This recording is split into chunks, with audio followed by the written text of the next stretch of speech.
In 3, 2, 1. All right, welcome to Mediocre Rumble Brothers. I'm Jordan, your host, and the team Corey, Edwin, and Udon. Today we'll be discussing about platforming in video games. But before we do, let's go around with what we did for the week. Corey, how about yourself? Started on the game of the month. Let's see. Played some, what is it, First Descendant that just came out. And we could kind of talk about that a little bit. It apparently has like crazy bad microtransactions, and that's what the community is kind of starting to like realize after having a long week with it. Well, I mean, it was made by Nexon, which their claim to fame is gacha games, so I'm not really I'll surprised. talk about that much. Yeah. Yeah. Let's see. There was and I was playing Elden Ring DLC, so a little bit of that.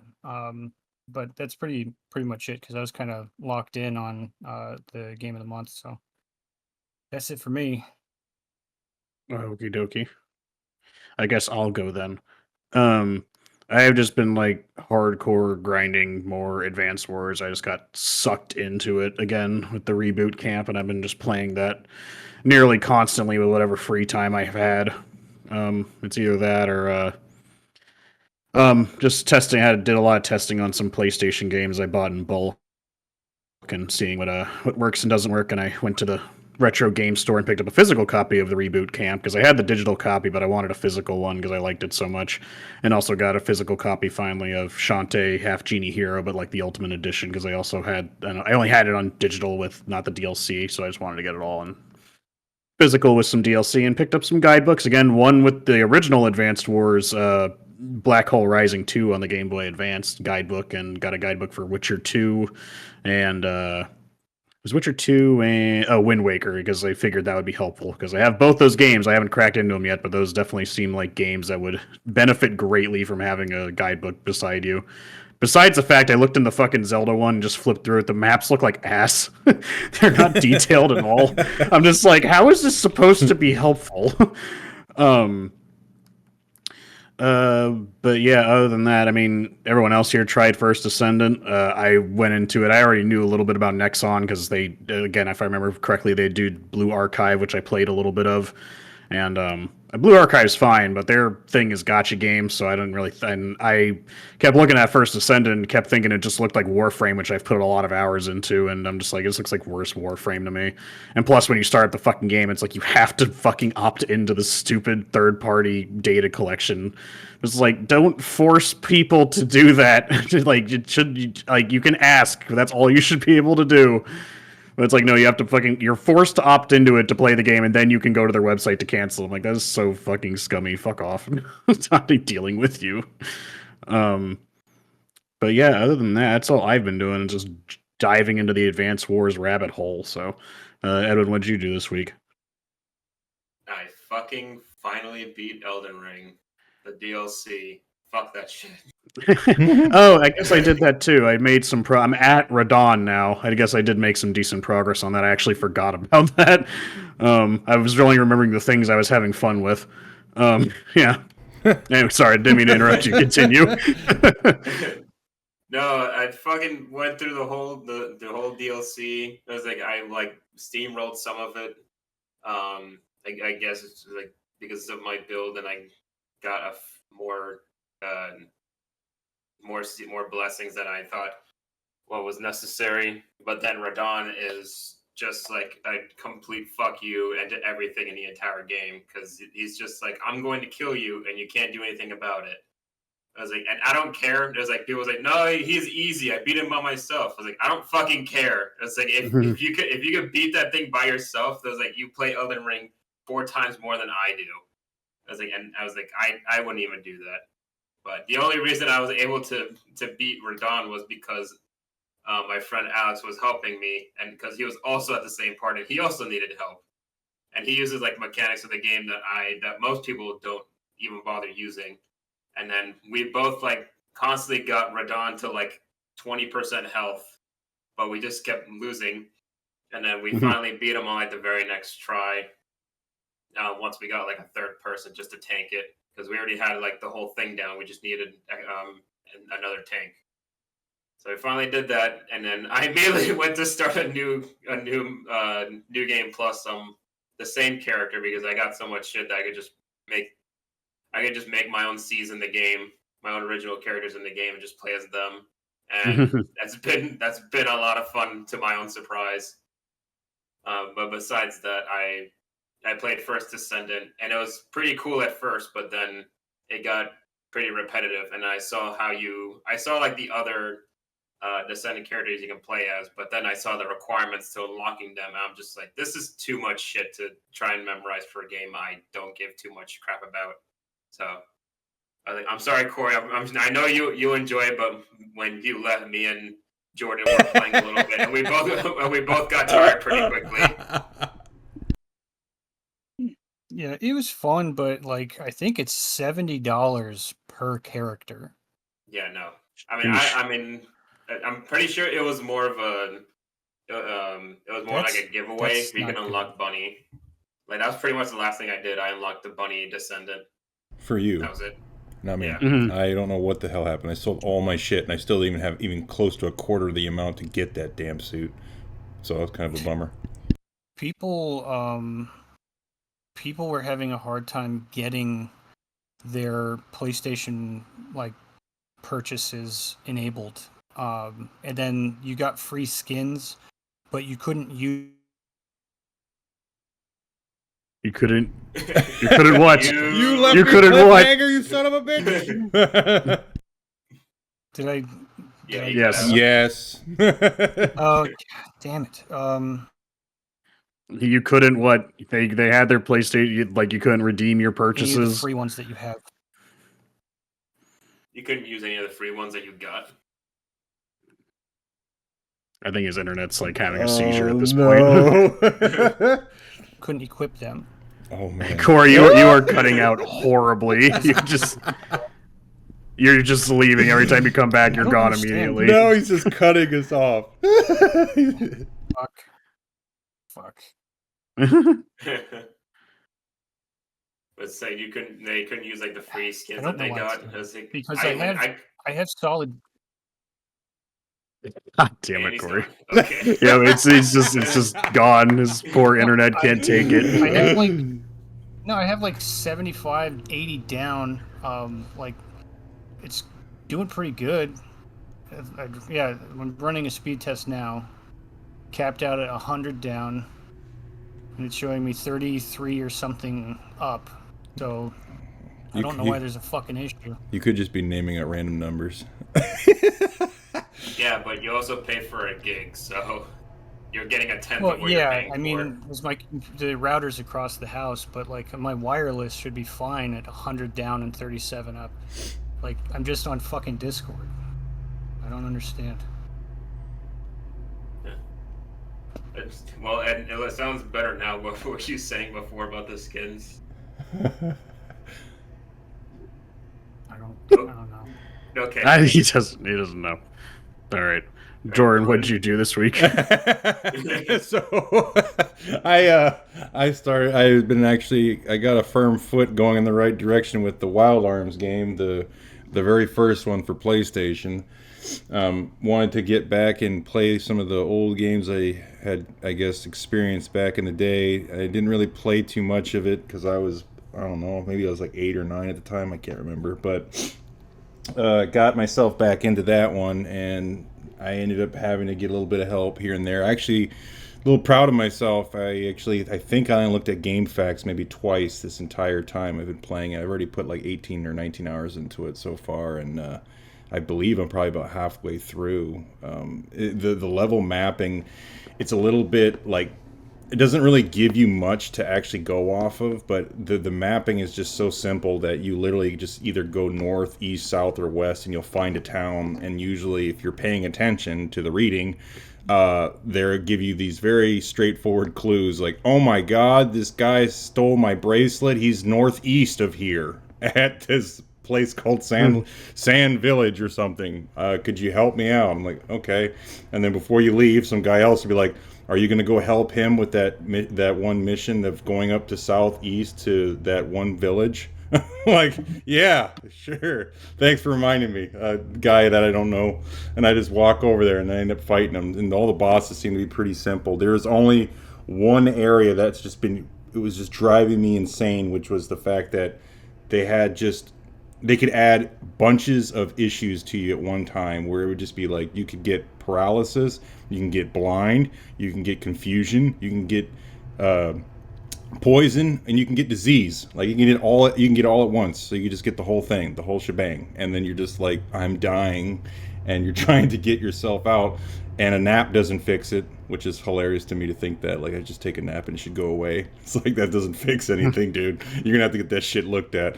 So it's like I have to get all these different materials to cure all those ailments, but once you get that down, after you get out of that shitty area, it's just pretty much straightforward from that point. So I've just been grinding, but it's a pretty decent game. Story's not crazy. It's pretty simple. Person like trying to bring back a monster by the name of Mother that's trying to kill the entire planet, and you're just trying to stop it, basically. And the guy that is rocking it has a pistol. And they call it an arm, but that's pretty much just a gun. And he's like, I'm gonna save the world with this freaking gun. And he's shooting people with it. So I'm gonna save the world with my wild arm. yeah, you all using swords. I'm gonna use this crazy mythical magic inside of this so-called bullet, and I'm just gonna shoot it at you, and then I'll save the world. Like, wow, that's amazing stuff. But that's pretty much what I did. So let's go ahead and jump into our polls. So the polls was, what is your favorite platform character? You had Gex, Crocs, Bubsy, or Conker. Winner was Gex. What do y'all think of that? What? What the hell is Gex? I will say everybody had one on them, and then just freaking Gex just won by just one more point. So literally everybody had love for all the other characters, but somebody had to put one more for Gex. So that's what broke it. No, quiet down, young man. You don't understand the glory of Gex. Is that where he makes like celebrity jokes like all the time? I don't remember. I just know he's a funny lizard man. He's basically James Bond mixed with the Geico mascot. I'm like, yeah, he makes like pop culture references, but the game is from like the 90s. So if you don't know any of those references, it's just a guy talking. Yeah. I barely know the references of Family Guy when they reference celebrities. You'd be like, yeah, he'll just be like, this reminds me of a night at James Dean's house, and I'm just like, I don't know what that means. Who was this game made for? What's the rating on it? I think it's just E for everyone, because it's not like fucking Conquer where it's like they're going super hard on something or like jokes. Yeah. If it's for everyone, it's set, but they're making like pop culture references of celebrities. I wouldn't expect like a 10-year-old to understand it. Oh yeah. I mean, I didn't really get it either. It's just like Corey. God. Well, it'd be like Scooby-Doo references or something, but for the most part, I was just playing it because he was just a lizard and it was a platformer. Mm-hmm. I mean, the whole fucking the fucking poll itself was a meme, obviously, because it's just like, we're not gonna put Mario. That's boring. Let's put a bunch of B-list fucking platforming people on there. Which fucking obviously Bubsy isn't exactly well remembered. He's just a meme. He actually got points. That's funny. If you like him because he's a meme, because I mean, I like just what could possibly go wrong? I mean, he's a stupid ass character. His games suck, but he's still a character, I guess. he was recognizable and a meme enough to get a remake of his fucking games. So I think Gex just got announced for his remakes of his games, and Conker's in the dark somewhere in Rare's closet that they forgot about him. So yeah, they're family friendly mascot that's not so family friendly. Yeah. Well, it's like the remake for Conker is worse than the original because it's actually censored, and the original is just like, that was surprising on the N64. The original is just like, no, we're gonna say these words, and there's no beep or anything. None of it is censored. deal Yeah. with it. But then the One one of made by Xbox is just like, we're censoring as much as possible. It's rated. It's one of the few rated M games on the N64, which I'm going to pick up someday. It's just a fucking like 200, like 150, $200. So Yeah, it's a hard find. When I heard that they were putting, it was like, oh, N60 for mature classics. Conquer better be fucking on there. I mean, they could do it. They have Banjo-Kazooie on there. Like I said, they have a good relationship with Microsoft. I don't think it would take much for them to put Conquer on there. So I hope so. It'd be funny. I also went back and. Oh man. Crisis. You need to like make a blood sacrifice to your router. Yeah. Router one a cracker. One of. God. Wow, now he's gone this time. Okay. I mean, is he back? I can't tell. No, I'm here. Got swallowed Okay. by the beast. I mean, I have my fucking task manager up just to see if my Wi-Fi is cutting, and I mean, obviously, I'm having fucking issues with Discord. I don't understand, like, where this is, how they're handling this. Ping, the worst platformer. Well, you're doing some internet surgery. I wanted to just like I wanted to like lay the groundwork for the general. Again, this is just be one of our general discussion episodes, but it's like we're talking about like platformers themselves, and then like as Corey I'm sure he would like to point out while he's trying to figure this out, but also platforming in games that aren't strictly platformers. And I thought, when I was thinking about it, I was like, what is a platformer? You know, as I like to define exactly what the genre means, because it's just like, oh, you jump on platforms. It's just glorified Frogger. But it's just like, I think platformers are a bit more deep than that. Platformers is all about just having like fun ways to move your character around stages. They all generally feature combat of some sort, but it's usually just as simple as just like you hit the enemy once and they die. You just have to figure out how to hit them, and then they boop you and you have like 3 bars of health. But then like the most simplest way you can put it is that obviously Mario's the quintessential platformer. The first Mario game is basically you just running and jumping. You get a fire flower occasionally. It's just all jumping, right? That's as basic bitch as it gets. Jumping with platforms to get across pits and up high areas and shit, and moving around platforms and whatnot. And then as Mario like evolved, we'll skip Mario 2 because what we know as Mario 2 with the fucking turnips and shit is just like a reskin of a different game. And so when you go to Mario 3, they up their game a little bit, where you still have the running and jumping, you have the dashing, you have like the high jump, but then you get fun stuff like the frog suit and the raccoon or the tanuki suit, where you can fly and stuff. Like they're evolving the ways you can move in a level, like different movement options. And then you go from Mario 3 to even like I guess we'll jump to N64 Mario, and while you're back to like not having as many power-ups that let you move outside of like the wing cap, I think. Just the variety of moves Mario can do, from like just a regular jump to a triple jump to like a sidestep jump or a backflip jump. Like he can move in so many different kinds of ways.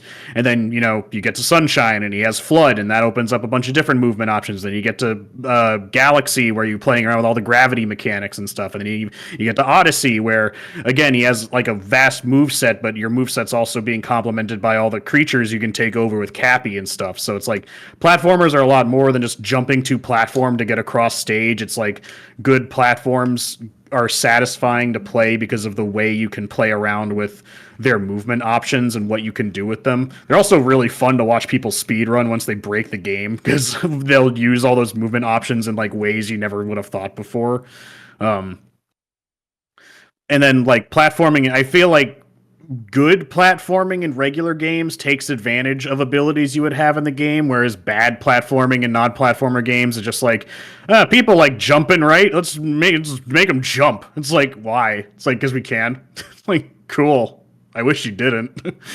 Like, there's no purpose for you putting it. Like, I'm playing through Metroid Prime right now, and while it's not egregious, there's still platforming in Metroid Prime in a first-person shooter when I can't fucking look down and see where I'm going because the fucking the camera movement's tied to one stick. Granted, in Metroid Prime, when you jump, the camera does tilt slightly downwards to kind of give you a sense of where you're going, but Samus also has wobbly legs, apparently, because every time she lands, her momentum carries her forward, and I've fallen off fucking platforms because of that. I'm like, which bitch, just land and stand there.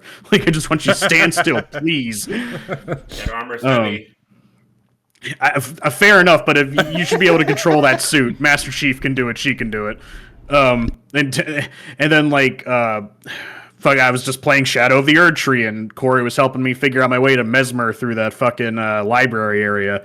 And it's like, where's Mesmer? And it's just like, oh, you have to climb up that giant cadaver guy and hanging in the middle of the room. I'm like, are you fucking serious? That doesn't even look like something I could jump on. Then because it's just like, Miyazaki's just like, I'm just gonna make him jump here, do some platforming. It's like, why? It's like, so I can have enemies throw shit at you and you can't do anything about it. It's like, oh, great, that's fun. It's like what Dark Souls is known for, platforming. And Elden Ring's a bit better since we have a dedicated jump button compared to older Dark Souls where you had your jump was like tied to your stupid, like, your dash ability, and you had to like time it the right way to get like horizontal distance across like gaps and shit, and it was finicky as fuck. And it's just like, what does that add to the game? I don't think anything. I really hate actually when they put what people consider platforming in non-platformer games outside of like really, really small exceptions, but it just seems to like generally just, for me at least, like bring the game to a grinding halt, and it just changes how it's supposed to be played and not to its strengths. Kind of like how I feel about original Sonic, to be honest. I just wish in original Sonic I could just run, but then every time I'm running, I eventually just hit a brick wall where I have to do some stupid ass platforming and slow down, and then I can get back to the running bit that I like.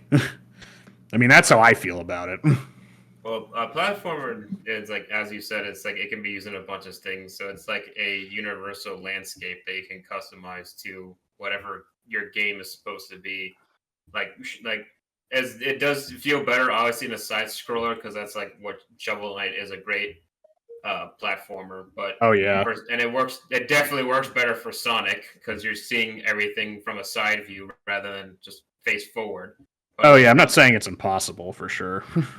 well, it's like in the old Sonic games and on side scrollers, it's like you'll have speed parts, but it'll purposely stop you just to do like some platforming bits, but it's usually not super long, and it usually does sometimes have to deal with like your momentum. But on the newer ones, it's just almost impossible to see because like, hey, we really want you to know how fast you're going, so we're just gonna make everything blurry as fuck and put a lot of just wind blowing through you to cover up the screen with like as if you already couldn't see everything at blinding speeds of this blue hedgehog.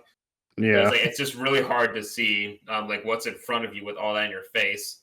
But I did see like a really long explanation of like what a good Sonic game is, and apparently what they prefer more is like, weirdly enough, in the Sonic Adventure for Dreamcast, like they prefer that one better over the other ones because what they like more is intentionally being let to break the game. So it's like you have like this whole way that you're supposed to go through, like normally, but like going around all that is like where the fun parts are, or like the finding shortcuts or skipping through most of the level. That's what they actually prefer, which is a little weird to hear, but like I guess if you can, you might as well. And like you can see like little points of it. Like you can tell that like they intentionally made it so you can get up there because there's like ring boxes and like some power ups and like at the very top of the tower, like where you actually could not reach if you went through the level normally. So it's a little interesting, kind of like what is it, Halo 2, where you can find a scarab gun in the very top of the level. Yeah. It's just a weird Easter egg to have there. It's like, well, you're not really supposed to get up here, but if anyone tries, there's a gift for them. Right. So it's just things like that. But like one of my favorite platformers, obviously, like Spyro, like those kinds of games. You can't really do something like that with Sonic, so it's like the platforming was like it's obviously like a puzzle or it's just to get to higher ground. But then it also sometimes it's just so you can see the area. And then Spyro sometimes has like an ability to shoot fireballs in a long distance, so you can just snipe things from far away before they start being a pain to you. So it's like platforming is very universal landscape that can either help you or just be a challenge or just to teach you something. Do you think do you think platformers have hard puzzles in them, or are they pretty much supposed to be simple? Because they're just basically just trying to get you through one to the other side. I mean, I think it's like, I think that's a loaded question because I feel like that's more like what game we're talking about. Because I wouldn't describe it as puzzles because Banjo-Kazooie is a collectathon platformer, but it's ultimately a platformer because the whole point is you're getting different abilities that allow you to traverse the levels and get into these areas to get all the jiggies and notes and stuff like that. And like half the puzzle, quote unquote, is just finding the right ability for the right situation in order to open the door or like do a time trial or something like that. And whereas like in Mario games, it's like, I guess Galaxy would be a good one, finding like the right power up, or even Odyssey is a better example, finding like the right power up to use in a certain way to get like a moon. It's just finding it. You're only finding it's like the whole key and door situation. It's not necessarily a puzzle. You just have to find the thing that's going to allow you to do it or not. I guess there are kind of puzzles in Mario Odyssey because some of those fucking moons, when I looked them up, were so like asinine, like the ones where you have to fucking get the seeds and watch the sunflowers grow for like 10-15 minutes in a level. Like, it was so fucking dumb. But it's like, is that a puzzle? It's like, I guess it's not. That's almost like the opposite. That's like putting weird shit in a platformer that I think like ruins the pacing of the platformer. I'm trying to think of a I guess if you talk about Catherine in a weird way, because Catherine is like a mix of stuff where the main gameplay is like puzzle platforming, if I had to describe it in a sense, because you're basically you have to figure out a way to create a pathway in order to progress the level while on a timer. So it's like you're a timed puzzle, but you're also at the same time have to think of it in a platforming sense, like how do I get up here? Am I able to get up here? What can I do to get up here? Sort of thing. Like you're figuring out the puzzle within the confines of your skill set, essentially. It's a weird way to say that, but I guess that would be the closest I think of like as to a puzzle and a platformer. It's mostly just, like I said, it's mostly just finding the thing that you need to do to get to it in the first place, and it's usually like a skill check using whatever power up or move you got to get to that thing. Right. Yeah, just using platform to get from point A to point B is like what most of them usually are. Though, like there would be something in the middle to obstruct, like just to be an obstruction or a challenge. But like in something like Crash Bandicoot, where like if you most of the time when you fall off a platform, it's just instant death, which was a pain in the ass, especially for like the game that I was playing recently. It was like a Ben 10 game. I literally gave up on a level because it wanted me to use Cannonbolt, which is pretty much a Sonic-like character in this one platforming area where if you fall, you instantly just lose a life, and that's where I lost all my lives because it was forcing me to use this super fast character and I just fall to my death as many times as possible so I could start to level over again. But then for like a platform like Mario, that is just like it's usually from just to get over like gaps or something or go up high. But then like for some other games like a Tony Hawk Pro Skater or Jet Set Radio, it's really just to do like tricks or just to get to like a specific spot to do like graffiti, or you have to get to that spot to do a specific trick that the game wants you to do. So like, it really depends on what the game is designed to pretty much be. But for like the difficulty in like between like platforms and such, something as infuriating as Cuphead would be on that list for me. I was like, it has the least amount of platforming in a game because most of it's just boss fights. Was that game really hard? It's a bullet hell. Was it really? Yes, it's very hard. I mean, I'll just go ahead and flex here. I didn't really think it was all that hard. Rip shirt off. Well, it's like I can name one boss in Cuphead that even gave me like remote trouble. Was the fucking the robot one. It was one of the flying levels, and it was only when I got to the stupid phase where he uses all his like eye beams and it turns into a bullet hell for that phase because bullet hells hurt my eyes and I have a hard time dodging all that shit. I mean, yeah, it's not like I beat everything first try, but like within like 5 to 10 tries, I beat every boss, even the devil. It's not even like close to like, Dark Souls level of difficulty, as much as I hate comparing it to something like that. But Well, no, those there's like Dark Souls like bosses and like bullet hells are completely different to me. It's just like one of them is like made to be unfair, and the other one is just like how many projectiles can you actually manage to be looking on screen? It's just that's what a bullet hell is. Or like how can you keep track of 100 bullets all at once? Just try. Well, I mean, it's not just that because I'm not comparing like the bullet hell segment to Dark Souls. What I'm saying is that like because the games are similar in concept, because Cuphead and Dark Souls are all about like boss fights, whereas like Cuphead, playing on normal difficulty, I didn't have any issue. Where Dark Souls, I would probably have a hard time, especially. Well, let's go talk about Shadow of the fucking Erd Tree and that goddamn sunflower that drove me fucking insane. It's dead now. Easy. It's dead now. Yeah, see, we have different experiences. Fuck you. Fuck you. No, that is the hardest boss I've fought in the fucking DLC so far. Everything else has only taken me like max 20 tries. That sunflower, I think I was easily starting to hit 70 or 80. That was ridiculous. So fucking dumb. But with Cuphead, at least when it comes to bringing it back to platforming, I'm not talking about boss fights.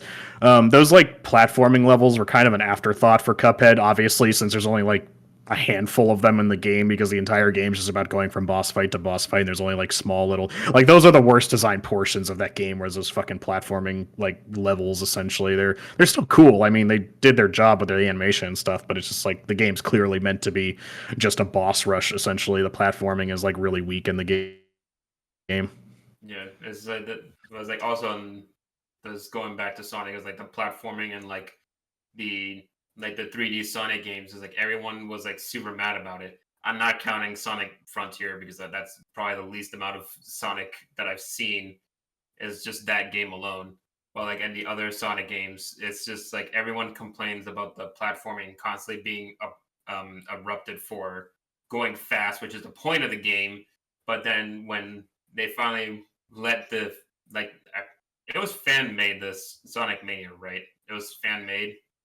The point of Sonic Mania, I think, was it was made like Sonic. As far as I understand it, Sonic Team made or hired people that did do like they made their own Sonic stuff. Like it's a Sonic game that is from Sonic Team, but they hired a bunch of Sonic fans to make it. Essentially, like it's a hard way to describe it, but yes, it wasn't like directly out of the normal Sonic Team. It was made by like a new team of people that really like classic Sonic. Yeah, well, it's like they kept doing like their own thing, but then when Sonic Mania came out, that was like the most popular thing in several years, because they like went back to like the actual roots and actually like fixed the constant like stopping your momentum of actually playing the game the way it was supposed to, and even on the limitation of just being a side scroller most of the time, because it does have like 3D segments, but even that's still fun. Are the games still continuing that process, or are they resorted back to the old ways again? No, well, Sonic Frontier has gotten more positive reviews because I think that they listened to like that thing that I said before, where it's like giving you options to go different routes in a level, where you can kind of like shortcut or get to places in unintended ways. I believe that's what it's like. But it's the way I was thinking it. I kind of like the Sonic Heroes format of it, where it's just like you have 3 characters, but you can only control one at a time. But each one has their own platforming section to go through, where it's just a flying platforming, just like beating through enemies platforming, or just the regular Sonic speeding way. I was like, I kind of like that way because it gave you a route to choose from.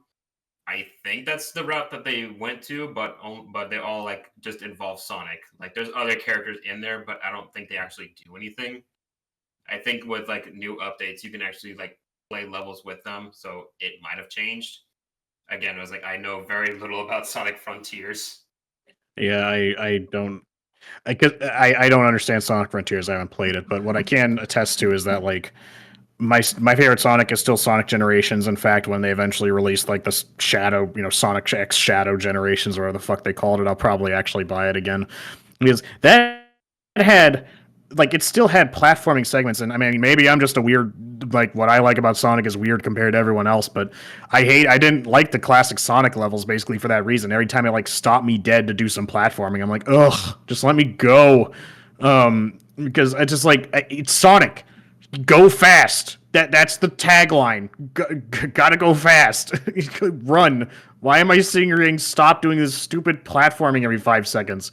Like if I was playing as a different character, I wouldn't mind. That's why I kind of like it in fucking Sonic Heroes. But like, because you're not just playing as Sonic, but it's like Sonic. I'm supposed to go fast. Because in Generations, when you're playing the modern Sonic levels, those are my favorite segments. Because like, there's still small bits of platforming, but it has mostly to do with timing. Because it's like in those stages you either jump at the right time to keep up your momentum to keep going fast, or if you fuck up your jump you're stopped dead, but then you can get back up to speed by getting back on track and hitting the boost button. But it's like, man, I want to do this seamlessly to look cool, so I remember I kept running levels over and over again until I could do them perfectly, hitting all like the homing attack segments and the fucking jumping segments, so I just kept up my speed the entire time. Whereas classic Sonic levels, you can't keep up your speed the whole time. There will be sections you're just going to be stopped dead to jump on some platforms to get over something, and then you can continue to go fast. It's like, stop. This is the platforming tax checkpoint before you can keep going fast again. You gotta pay your platform tax. I don't know. That's what I like about Sonic games. That's why it annoys me. That's why I actually don't play a lot of classic Sonic, because it annoys me. I like good modern Sonic is the Sonic I like. It's just unfortunate that most of modern Sonic is not good. So I have a very small selection of things to choose from. So Sonic and the Black Knight, how's your take on that then? Kill me. He said modern Sonic. That's a more modern. I did, and I also just prefaced it by being good modern Sonic, and I followed up by saying most modern Sonic is not good. The Black Knight falls under that. Yes, well, there is a platforming game that me and I enjoyed in like the 360 days. Jordan, you actually reminded me of it yesterday while you were looking through Steam. It's Battle Block Theater. Oh, do you remember that? Yeah. Because there was that sale thing that was going on for Castle Crashers, and then there was that thing that with that included. And I didn't know what that was, and you explained to me that was the name of it. Yeah, that's literally just levels and levels of platforming, and it's just like of every type. Essentially, it's like you have to beat enemies, you have to carry things across each level, and there's puzzles for each ones, and then there's also boss fights. It was like when you first look at it, it doesn't look like much. In Castle, like in the cover of it, doesn't look as intriguing as Castle Crashers. So when I saw it, I was just like, "What the hell is this?" But then when I saw the gameplay, I was like, "Oh, this is just platforming chaos." And then playing it for a little bit, it was actually a lot of fun. Is that by the same team of Castle Crashers? Yes. Oh, okay. Yeah, I was like, I already like Castle Crashers, so I was like, when I learned, I was like, oh, it's made from the same people. Time to give it a try. Yeah, it's from the same people, and it has really fun. It has really fun like co-op platforming too. Like it's pretty fun playing it with more than just by yourself. But yeah, Battle Block Theater. I haven't played it in a really long time, but it's pretty fun. That's like a good old classic. Because there's like shit like wall jumping and like kind of like if I remember, there's like explosion jumping, grenade jumping, kind of shit like that in it. Like it has a bunch of fun ways to get around the level and stuff.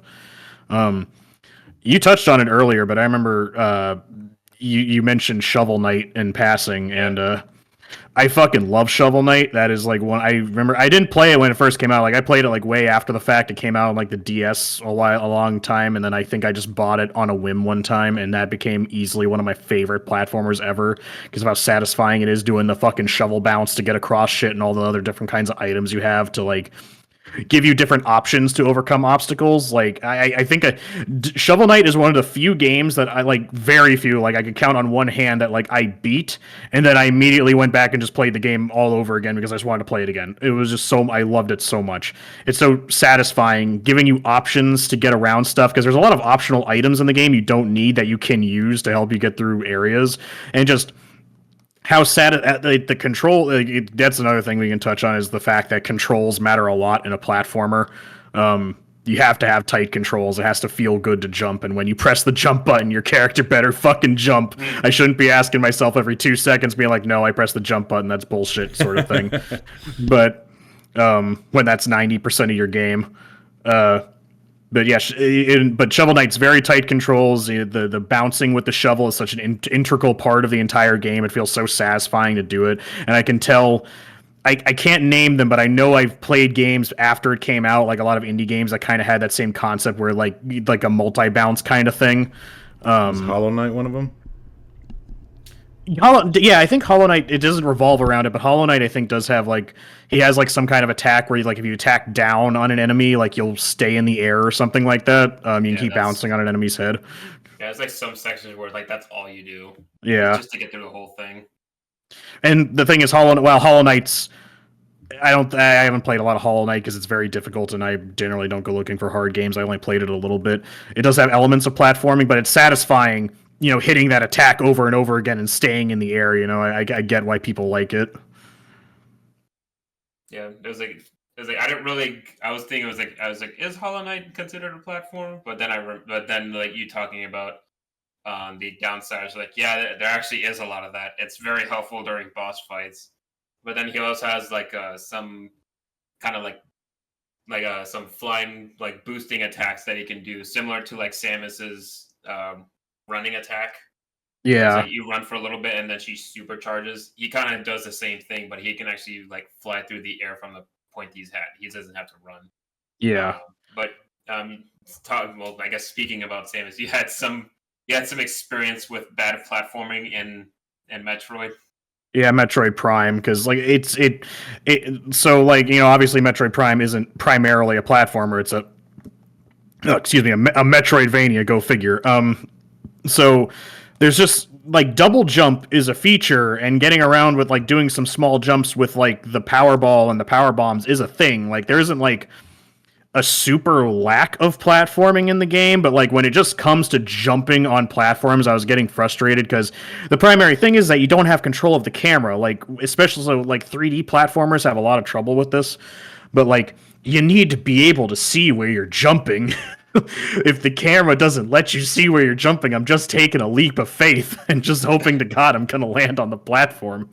And literally all I do is just leap of faith for like first-person shooters and Halo and Metroid and all of them. I was like, I better make this because I calculated perfectly.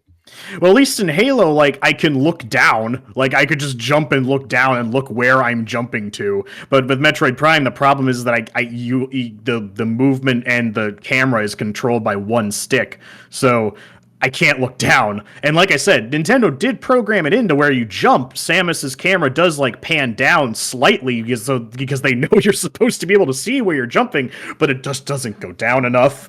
I need to be able to see where I'm going, because I'm just blindly jumping all over the place, getting stuck on these platforming segments, falling to the bottom, and fucking having to climb all the way back up. I'm like, this is so aggravating.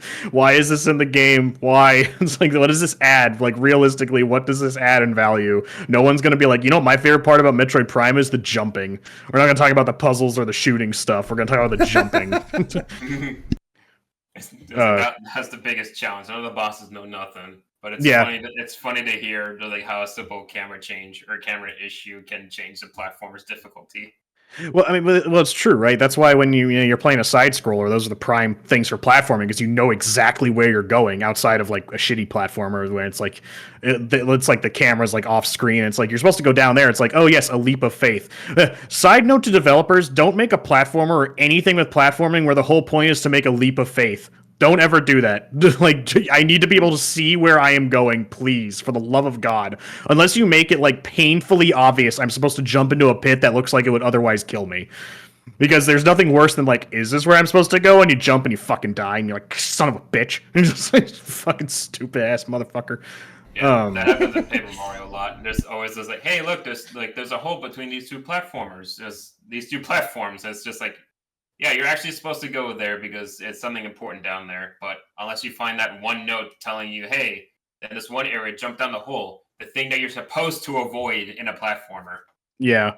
And some platformers do it well. I think I'm thinking it was in Shantae. I might be wrong, but I believe it was in Shantae is what I'm thinking of. If not, correct me. But I do believe some game had this. But like Shantae has a lot of hidden routes like that, where it's like there is places you could jump down to get to areas. Usually, you can see something like just off screen that would hint at you that there is something down there. But there's like particle effects come up from the pits that will kill you, like kind of like Skull and Bones or something, like just some kind of little effect that indicates that that pit is going to kill you.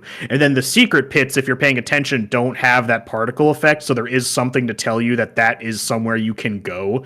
But so I think it was in Shantae. I'm not 100% sure on that. It was some platform I was playing, but my brain's telling me it was Shantae that did it. I think, Which yeah, I think I know what you're talking about. I think it's like I think it was mainly for side scrollers for me, where it's like if you look down, like at the very bottom of the pit, like if the camera lets you, you can see that there's just like it's just like a black void. But in like Yeah. ones that you can actually go down, you can see the walls of the platform go all the way down off screen.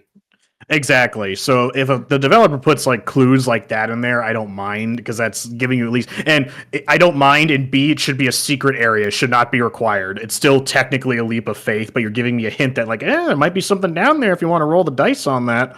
But I guess I'll shift over into Shantae now that I've already brought it up. But I've mentioned many times I love Shantae. I just bought the Half Genie Hero Ultimate Edition because that's my favorite Shantae, and that's much more of a traditional platformer than Seven Sirens, which is the newest one.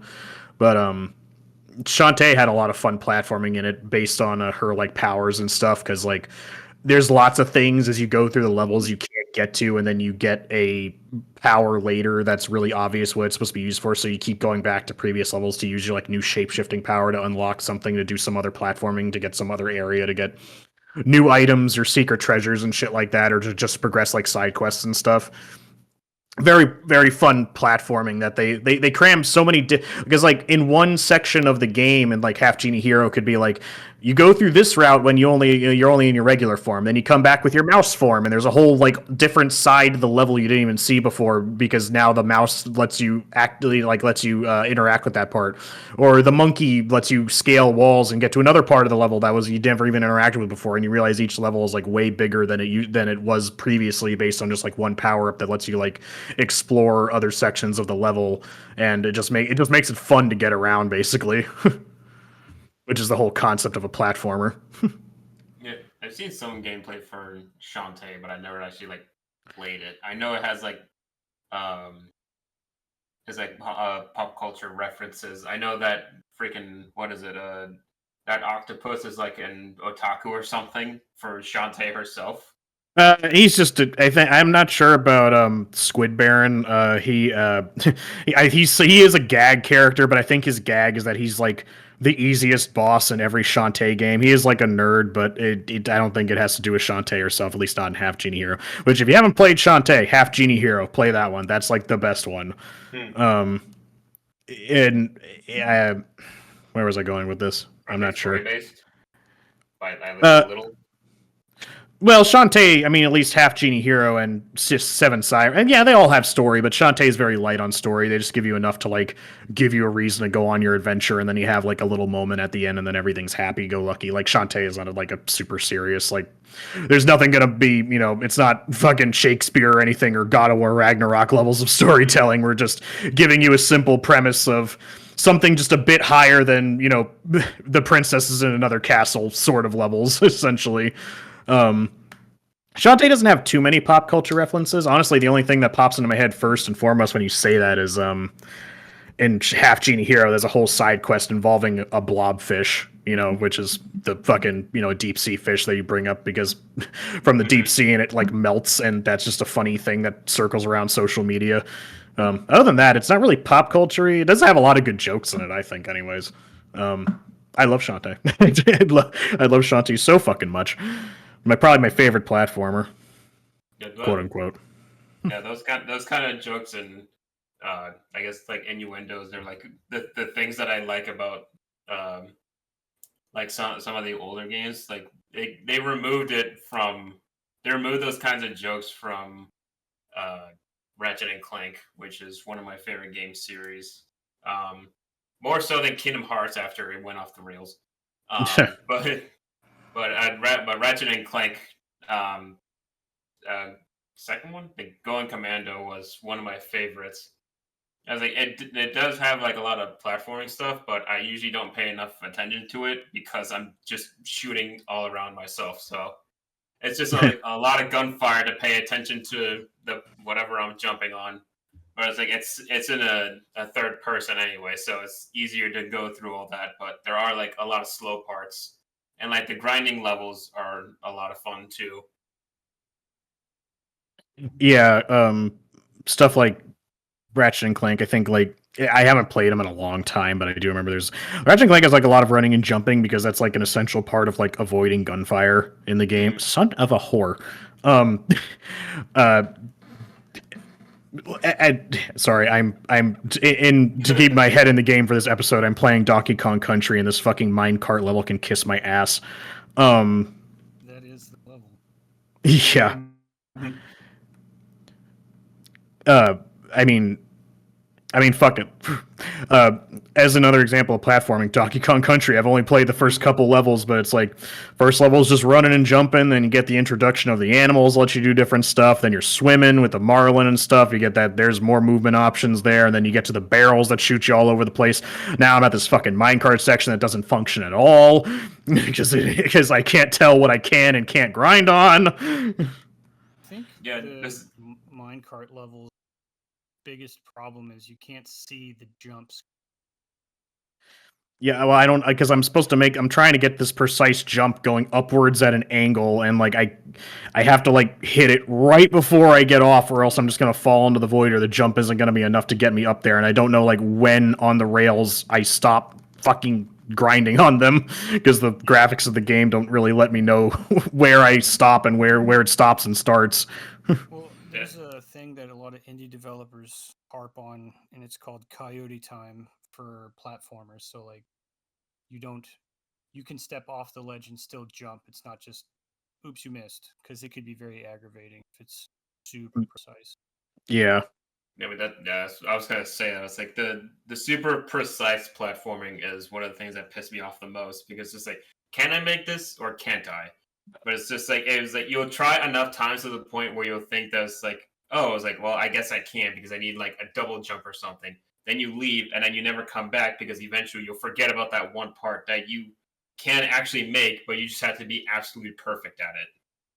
Yeah. It's just very annoying.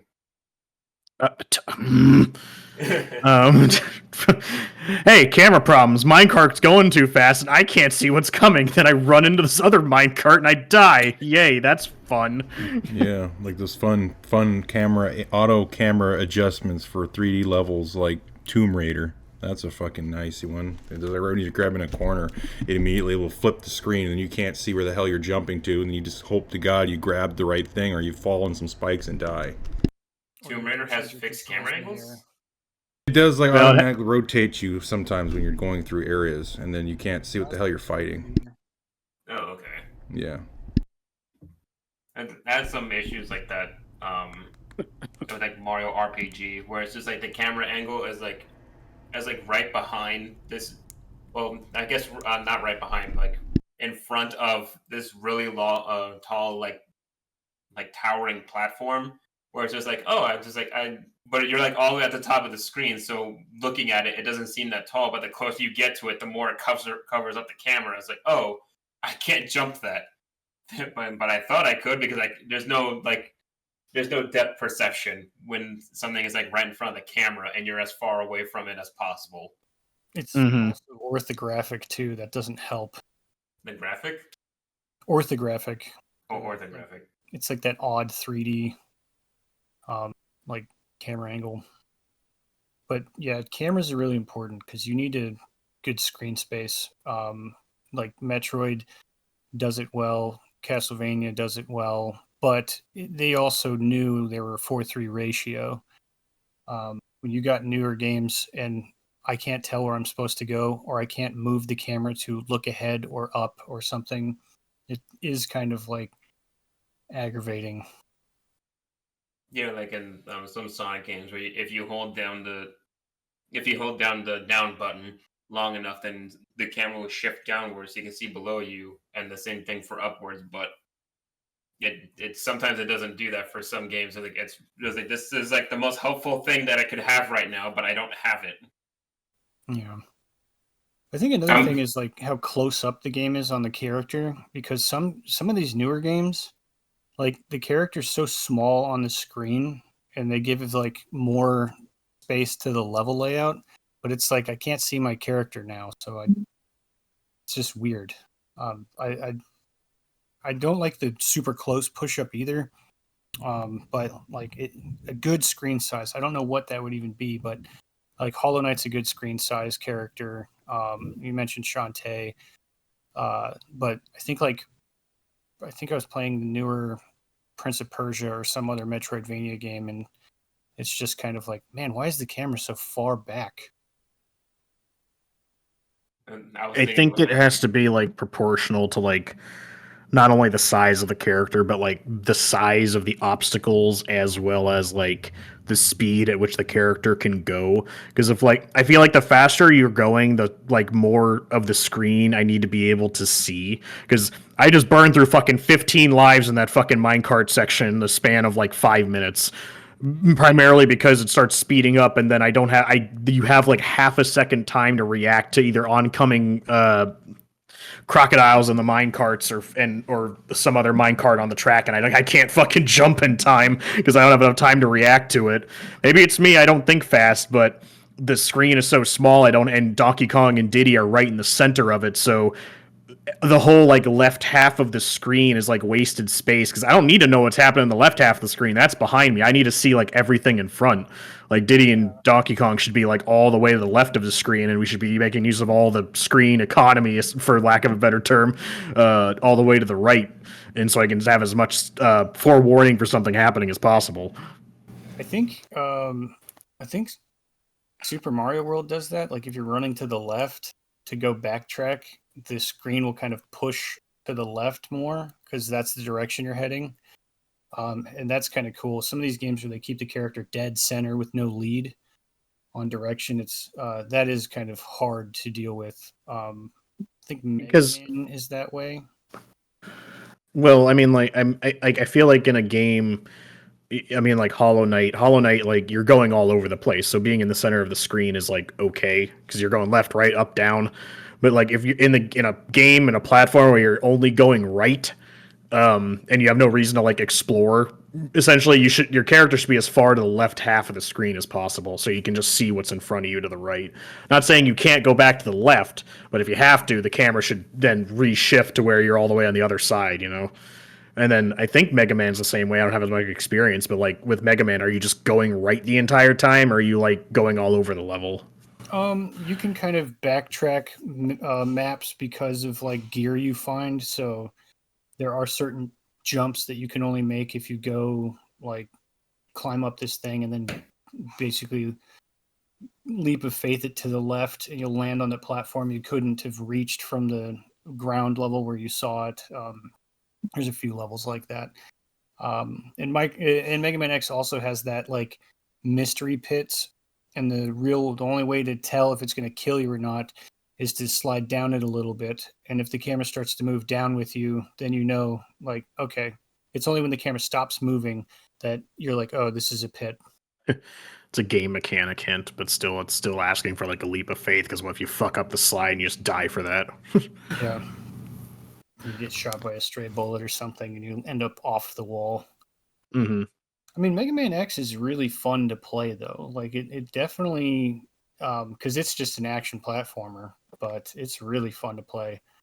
It has good speed to it, especially once you get to like kick boots, which is they know that, so they basically make you get these things by just hard locking you out of the second half of the level unless you pick them up.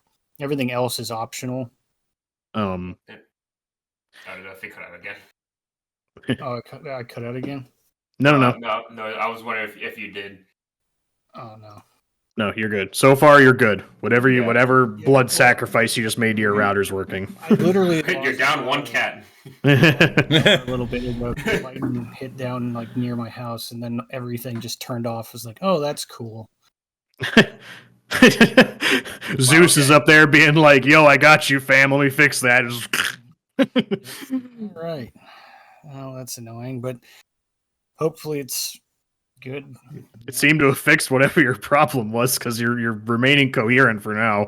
The most hard reset is the natural one. Yeah.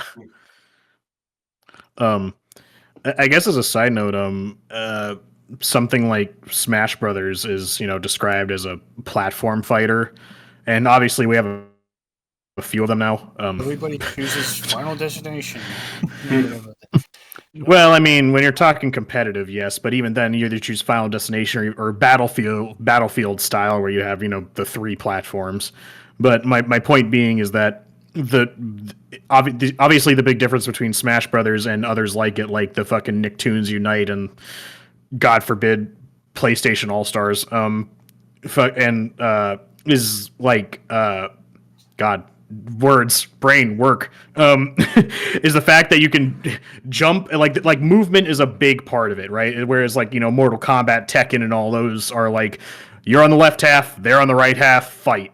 And you can jump and stuff in those games, but it's usually meant to just like dodge moves and shit and do like attacks from above or below. Whereas like active movements instead of mobility.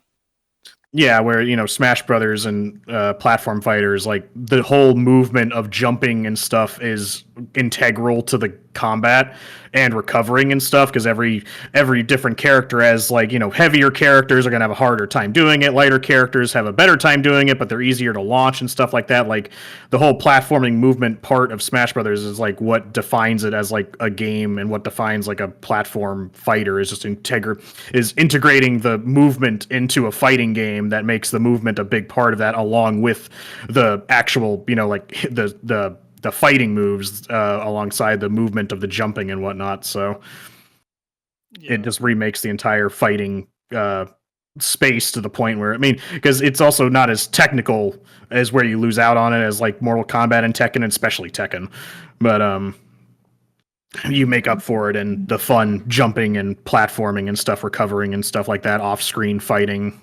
The intensity that it gets when you're like trying to knock someone off the ledge and and you jump off to try and keep them down there, and you're having like mid-air combat where like one mistake in the jumping and platforming with your recovery moves means you're gonna die.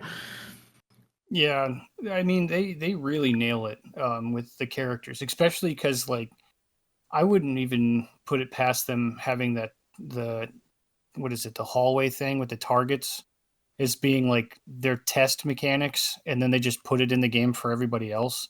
If they're testing characters out with like blind, was it just like blind QA testing of like, play Link through this and tell me if you like it, and then do that with everybody, because they're not even fighting anybody, which is what the game's about. It's just fun to play as that thing and break discs. Yeah. Which is why they removed it, because everyone was having too much fun with it. You guys like the home run thing? And it's like, yeah, I mean, that one's kind of fun too. But it's kind of fun. It's like, well, it's back. It's like, great. Can we have target practice, please? Can we have beta testing target practice?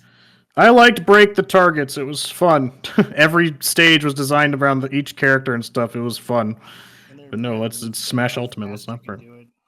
Yeah. It's good practice too.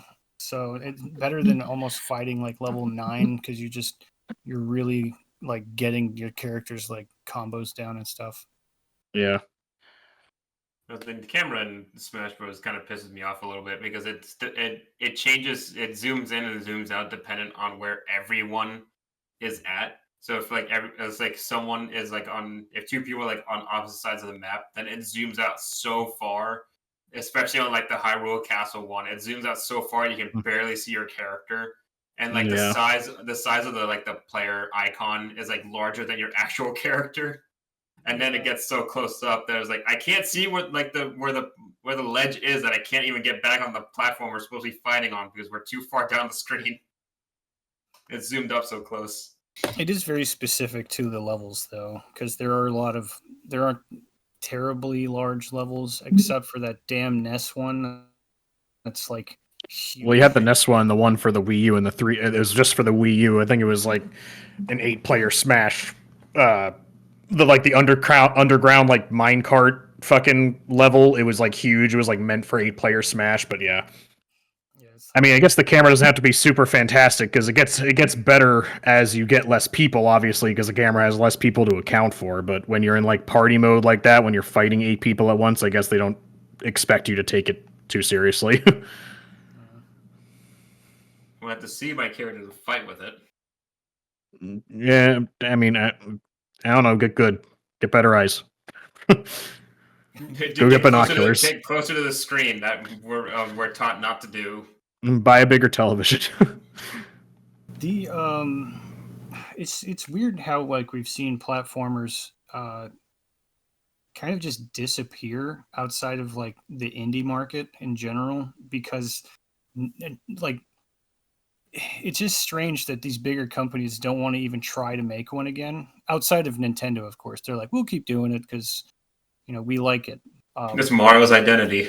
You won't see like bigger companies make just a platforming game anymore. Like they even took Jak and Daxter and they were like, give him guns and make him steal cars in the second one. Yeah, to say he turned it into like a racing game, more or less. It's like, oh, okay.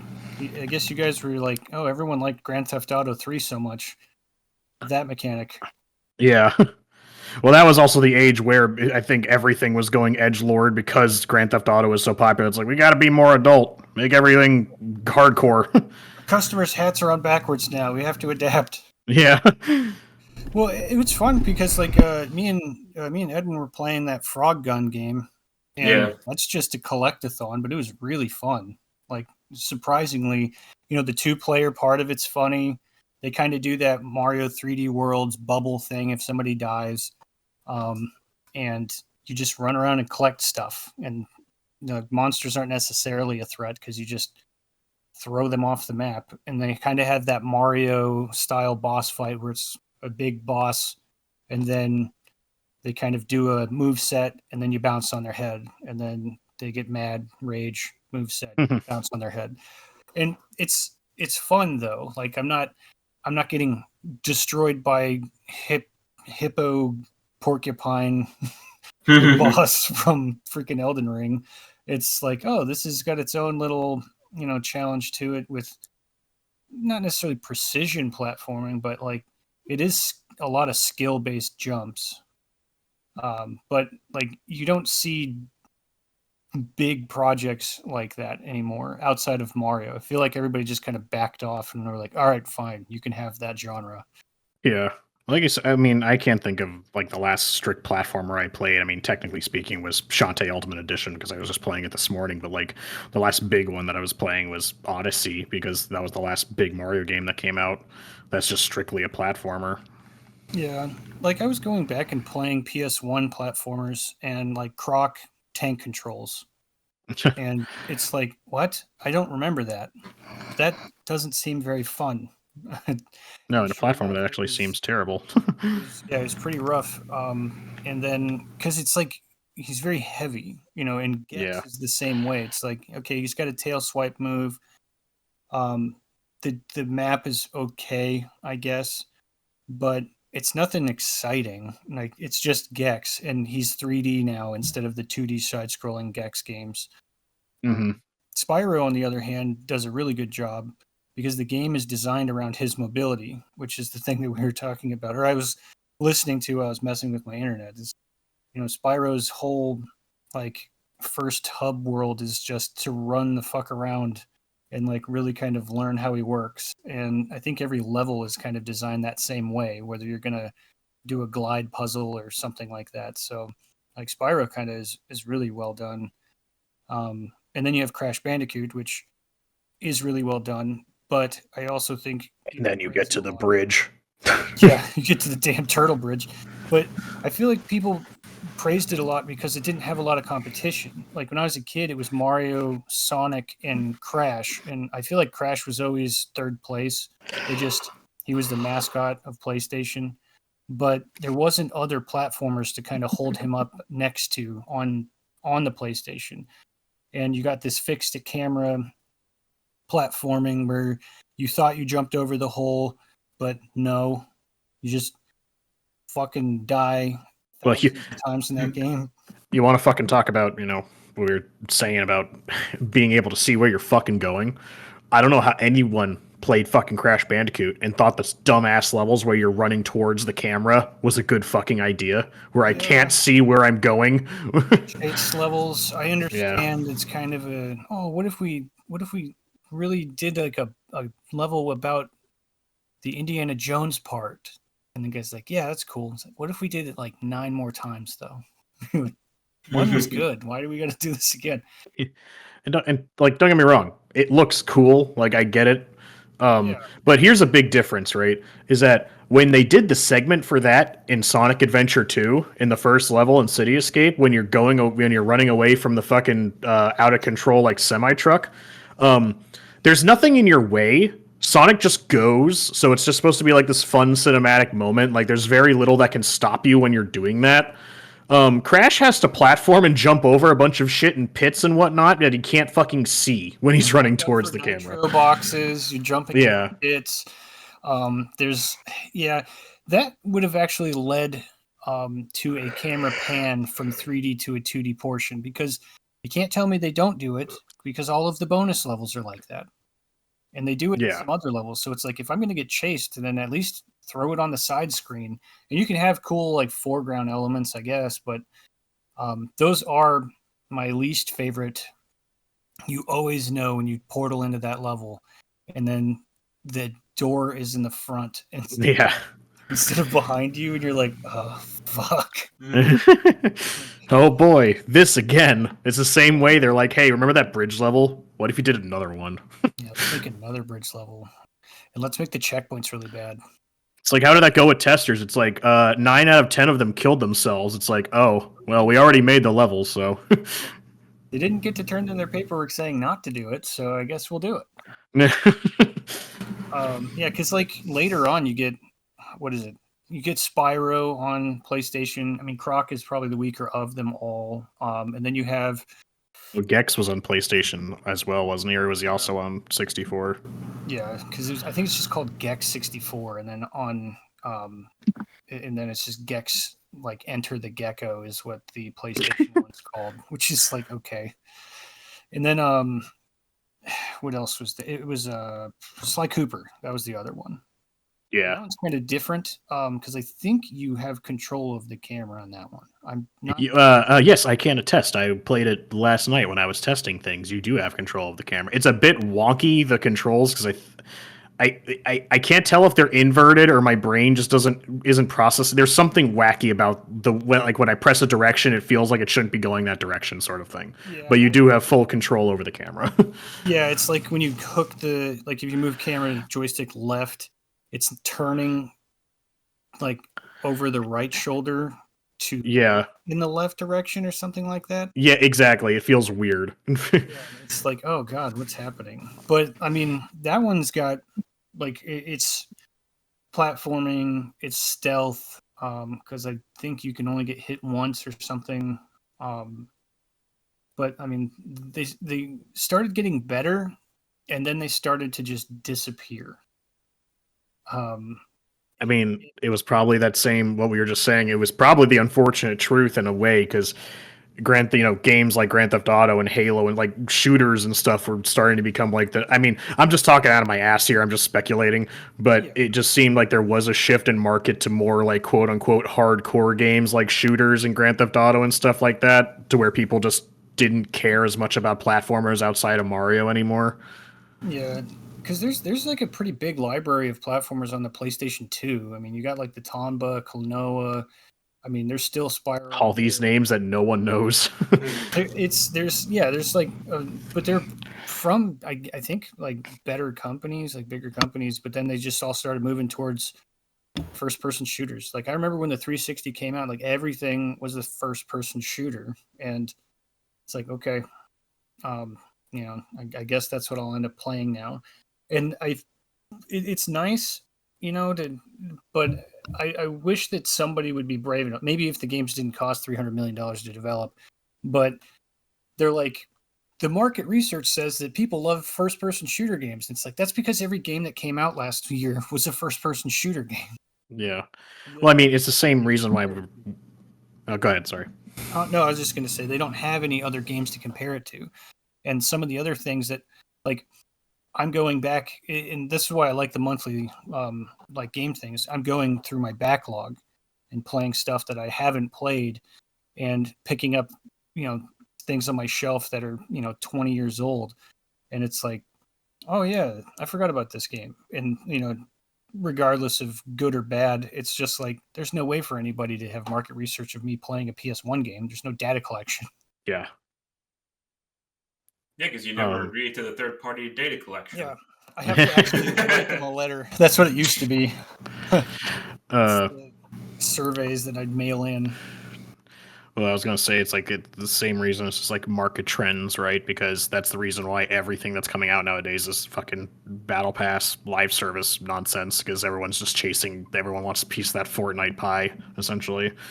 Yeah, and I feel like that's a really foolish way to approach things, because, like, one, I know that you're trying to make, like, you reinvent the wheel again, but, like, there's these people, like, I played First Descendant, right? And we immediately were like, oh, this is like War. Yeah, it has like attractive characters or whatever, but the gameplay does kind of go, yeah, well, I could always just play Warframe, or I could always just play Destiny. It was cool because I got to download it and I put a few hours into it. I got to level like 20 or something, and then it's like, maybe I'll pick it up, maybe I'll, but I'm already playing one of these and it has way more time in it. Like every WoW player that goes back for an expansion and then they leave to go do something else, it's like they're not going to go move over to another MMO. I'm surprised that, I encourage people to keep trying, but it's just kind of like, if you're going to throw 300 million. Well, I mean, Final Fantasy, whatever the fuck, is like rivaling WoW in like popularity for a long time now. Yeah, even in player count. 11 had worked. And I'm not saying like don't try it, but like when they're spending the large amounts of cash and then they lay off like half their studio because like, I don't know what happened. It's like, you charged me $130 for a game and then you killed all the planned DLC. Yeah, it's like, then you just lied. You're a liar. You're just a big fat liar. We're going to support this for 10 years. And they're like, actually, no, we're not. That whole team's gone and we're canceling the project. I'm sorry, Suicide Squad. And it's like, that game had potential to be really cool, but you wanted to go that route with it and you ended up shooting its feet off. So you didn't make it a platformer. Yeah, you could have made it a platformer. Well, I wanted to go back to platformers, right? And it's like, why did it die out? I think it's because like part of it was because obviously the higher ups just felt like there was a shift in like genre for money making and just went away from it. But I feel like as we're talking, like the big three things that platformers need to be good is fun movement, obviously, whether it comes from just like a movement list, like input commands or like power-ups of the game or like items, whatever the fuck have you. Really tight controls. It feels good to play. Like there's no input lag or very minimal. Like it plays well. And then the camera needs to be really good, obviously, so you can see where you're going. You do all that and you have a great platformer, because even though Shovel Knight came out in a time where platforming was like nearly non-existent. Again, we've been in that kind of same era for a while. It's massively popular, and I think it's because Shovel Knight hit all three of those points to where it was just like a really good platform. I feel like in order for a platform to become really, really popular, even get any attention nowadays, you just have to be like really exceptional in what you do. I remember the other, what was it? I never played it, but I know a lot of people like that Celeste game that has a lot. It's kind of like, I think it's kind of like Super Meat Boy. There's like a lot of like wall jumping and shit. Like it's a really hard platformer, but it's like really well made. Yeah, I mean, I wouldn't say it's like a rage game, but like it kind of borrows from that a little bit. It's very precision platforming. But it has like charming visuals. It has a solid mascot, because I think that's another thing that platformers need, is just like, if a character isn't likable, that's another thing that could deter people from even picking it up.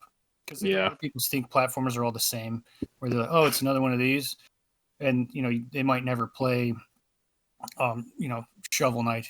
But, Shovel Knight does have a huge following. So, they kind of got a little lucky with that. And they're borrowing that mechanic from DuckTales on Nintendo.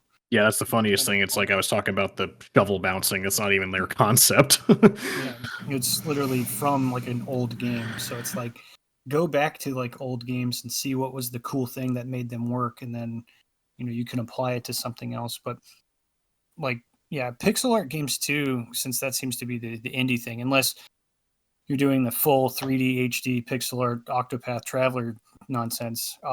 Pixel art does get a little bit like reamed on by people because they just don't like the graphic style. It looks so much better, dude. Like, that depends on what effort you put into it. Because I like it, and like I remember, like I was working on an indie game, and it was like a Metroidvania, and it's all pixel art, and it was really fun to start doing that stuff. But when our investor was seeing us, like the two ideas we had was that or this 3D game, like the 3D just resonated with them more.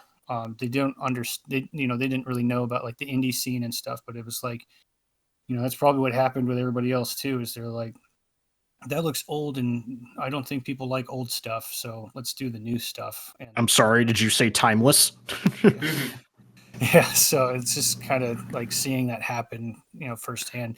And the 3D game was a cool idea too. It's just, it was so big for the team size, and it's just, ended up not working out, but that's fine. It's all part of the experience, I suppose. But like, I like the pixel art platformers. I think when you say like controls, the controls have to be tight. The mascot could be, anything, but they definitely need to be likable. The music probably should be like pretty banger, because oddly enough, the story isn't necessarily a huge part of platformers. They're usually a story, but I don't think. Well, it's the same. It's what I was saying with Shantae. It's like half genie hero. It's like you start it up and you're just like, you're the half genie. You're the only one that can help us save the both human realm and the genie realm. You go on a quest. Boom, go, and you just go. Like there's your story. You have to save the world. Shovel Knight. You got to save Shield Knight. That's it. Every Mega Man game out there, it's just like, Dr. Wily, we should really kill him this time. Just please, for the love of God. He somehow found 8 robots that used to be for good, told them to do bad things. And I'm just like, this thing throws gravity wells. What the hell were you using it for? He ran the ice cream truck. Yeah, this guy's got fire claws. What good purpose did he have? Was he just... Oh, he could melt and cut you buttery slices. Yeah, he worked at Subway. He could cut your bread and toast it at the same time. I can't see the benefit to the society except for keeping it under wraps and locking it in a pit somewhere. Because it's like, this man's name is Grenade Man. He helped with mining. Out anything at a school. But like the characters, they're usually just fun, and the stories are kind of just like easily absorbed. And the big one is level design, because like if it's fun to play as the character, that's cool, but they need a fun environment to play and explore too. And if the levels just aren't hitting, like that can really kill a platformer like hardcore, because it's like, you don't have any moving platforms or spinning platforms or swinging things or whatever. Like every jump is the same exact one, or it's like too much walking. And not enough interacting with the game. Not enough actual gameplay. Yeah, because it's, I don't know, like it's they try to add platforming in some of these RPGs, like Indivisible, I think is what it's called. Valkyrie Profile has platforming in it, and it's like, it's not really needed because the game isn't about that part. I think you're just doing this for a dungeon design, and I don't know. JRPGs don't necessarily have that great of dungeons. Well, it's not JRPGs in general, because, like, again, I was saying it when you were trying to figure out your internet, but I mean, you probably heard me say it, but it's just like, what if you add a platforming to a non-platforming game? It's like, really sit down and ask yourself what this is adding other than wasting my time, because like, is this actually fun? Because here's a prime example of a game that I think has amazing platforming that isn't necessarily a platforming game. I love Splatoon. I love Splatoon 2, and I love Splatoon 3. I don't really honestly particularly care for the multiplayer all that much. I play it for the campaign because of how they design the levels all around how you use the ink to like make trails for yourself and do all this other crazy shit with puzzle solving, and uh how different weapons will lay out different kinds of ink trails, just how you use the ink to make paths for yourselves and the platforming that entails, and their grinding segments are really top notch. Like they actually works. I love playing Splatoon campaign, and like in Splatoon 3, after you beat the main campaign, you unlock like the super duper hard level that you can go through, and that was super fun. I love that level. It was really hard, but like it really tested your platforming. Again, Splatoon is just a third person shooter. I wouldn't even classify it as a platformer, but there's a lot of platforming with their mechanics with the ink and stuff that I love like a lot. I think it's really good, and it adds a lot to the game when it comes to like the movement and stuff. So it's really fun to do that. That's a point I would give to that game, where adding the platforming is actually like beneficial to its design rather than just either wasting my time or just outright detrimental. Yeah. I mean, like Stellar Blade has platforming in it, and like that game has like pretty good mobility, but their platforming I think is the weakest part of that entire thing, because you'll have collision issues with catching a pole and like swinging to another thing. And there's like a really cool grinding part, but like most of the other stuff is just, I feel like it's just leveled because it's, the apocalypse, so they're not just gonna like whatever they gave you double jumps and a dash and stuff, so it's like they want you to use it. But Dark Souls didn't necessarily have a jump button before, and everything was just there is some platforming in like the older Dark Souls games, but not really, outside of like dropping off a ledge to find a hidden item. Well, it was dropping off ledges, and because in the older, I think it was just strictly Dark Souls 1 through 3, your jumping was like strictly horizontal. You basically got like a little to no vertical lift from it. Elden Ring was the first one that like made a dedicated jump button where you actually got like vertical with it. But then with Elden Ring, I think the most egregious parts is obviously the fucking torrent sections where you're supposed to use torrent to use this dumb double jump to use the platform off the like the giant tombstone looking things coming out of the mountainside. It's like, guys, what did this add? I understand that this is supposed to be some kind of challenge so you can access the next area, but this isn't fun. This isn't challenging because Torrent doesn't stop when he hits the ground. He'll keep going forward a few paces. Torrent's really annoying to control on really small areas to jump off and kill yourself. Like, it's just like, this doesn't add to the game at all. Take it out. Figure out something else for this section. Don't do that. Another thing that's kind of funny is like if we think back to like Zelda games, like right now, it's like Breath of the Wild, Tears of the Kingdom. It's like kind of the common Zelda when people bring it up now, but it's like the old ones, he didn't jump anywhere unless you walk to an edge and you're supposed to. So there's not really a lot of platforming in Zelda games. I mean, there's like moving platforms and puzzles and stuff, but you're essentially just walking everywhere. And it's like hit a switch, go stand on that thing, it carries you across to the other thing. So they weren't like, they were dungeon crawlers, and if you had to really kind of put a big label on it, like just an action adventure game, not really any platforming outside of what you auto jump to. Mm-hmm. I think it also depends on like the level that you're in, because I know like in a lot of Zelda games, there's like specific levels based on the mechanics. So like not exactly like the Ocarina of Time water levels, but like the Skyward Sword water level, you had to change the level a bunch. You had to jump on lily pads and all that. And then like the wind level and Wind Waker, you had to keep going from level to level and then using like the wind to move around and land on the correct platform and not fall to your death and get beaten up by like floor masters and stuff. Yeah, those are like dedicated sections though. It's not like I can't just jump around and like I can't just navigate myself around the level You can't like cheese your way up a platform or something like that. You can't do something to get over ledges. Like when I'm thinking of Ocarina of Time, the closest thing I can get to platforming in my mind is like some small sections where you have to use the hook shot, or when you're using the hook shot to get up the down elevator in the water temple, or like that one small section. I think it was in the Shadow Temple where you had to like do this puzzle with like the iron boots to use like the air that pushes you through an invisible wall and shit, and you have to like use the boots to like get across a gap or something. I don't know. The floaty boots, actually, I think is what it was. Yeah. It's like the invisible floor or something, and Yeah.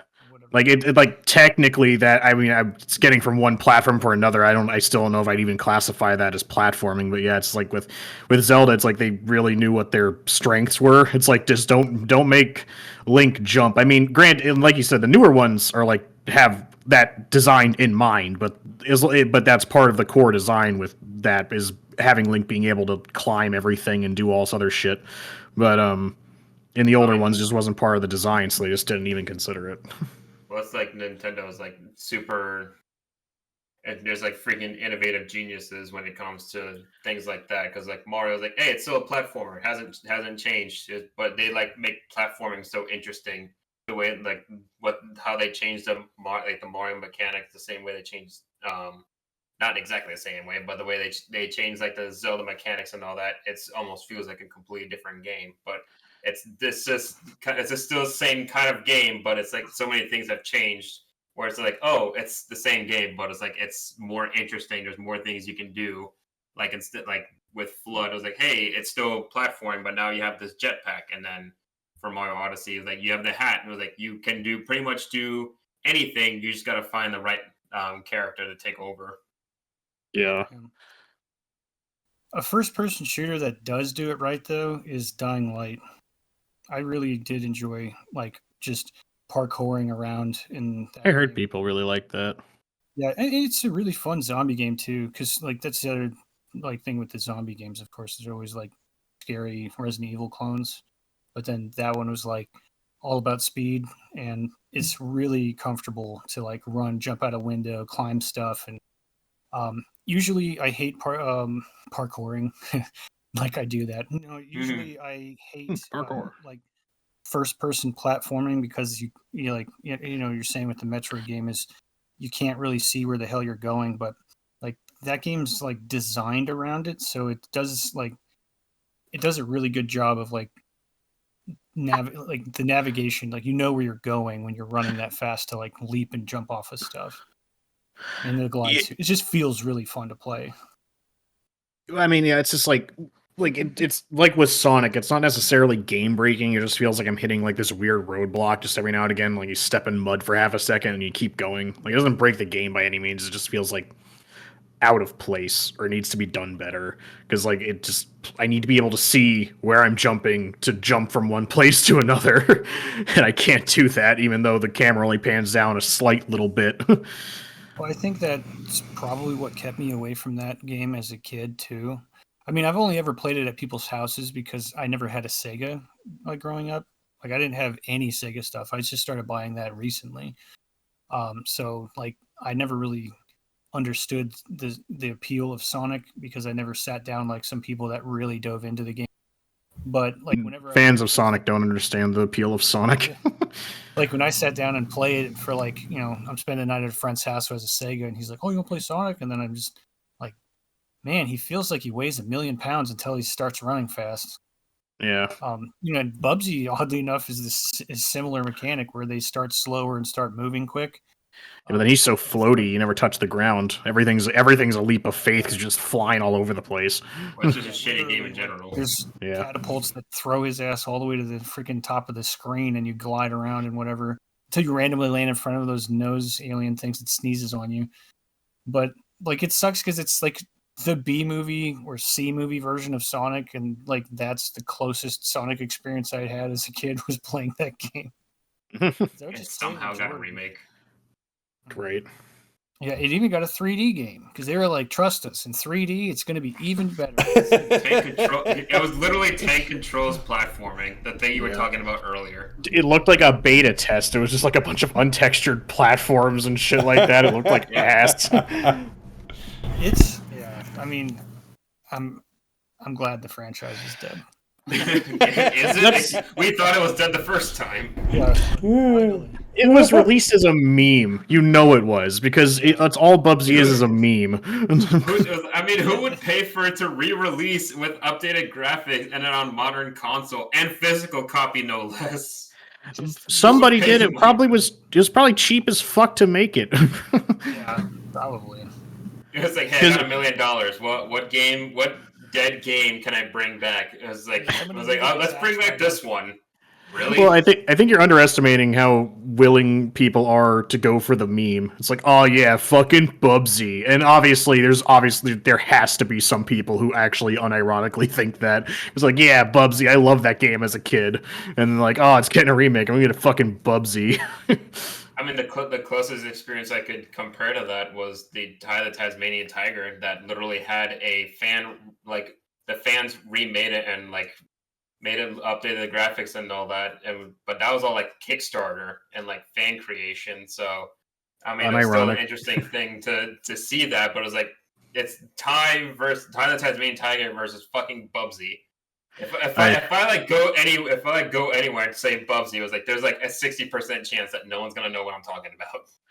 I mean, like, people at least knew Ty. I mean, again, fun fact: testing out all my games last night, I have a copy of Ty, and I tested that out, and I realized that it was owned by EA, and I'm like, this is ripe for a remake.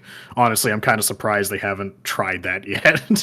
Granted, I don't even know if they still even own the rights to the IP, or if anyone does, but I'm just like, it's ripe for a remake or a remaster. They're making a fourth one for some reason. It's a side scroller, which is pretty stupid. Oh, okay.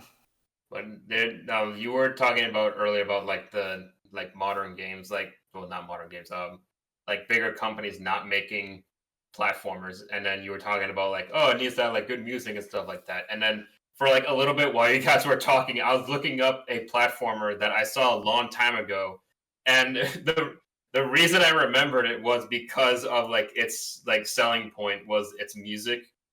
And I found it. And it's called Billy Bust Up, and it's just like a 3D platformer. And it like the selling point. It's a musical 3D platformer, so it's like I think it's kind of somewhat like a boss rush, but it's like each boss has its own music, and then while you're fighting them, they're singing their song while you're avoiding their attacks or running away from them, depending on like what the fight is.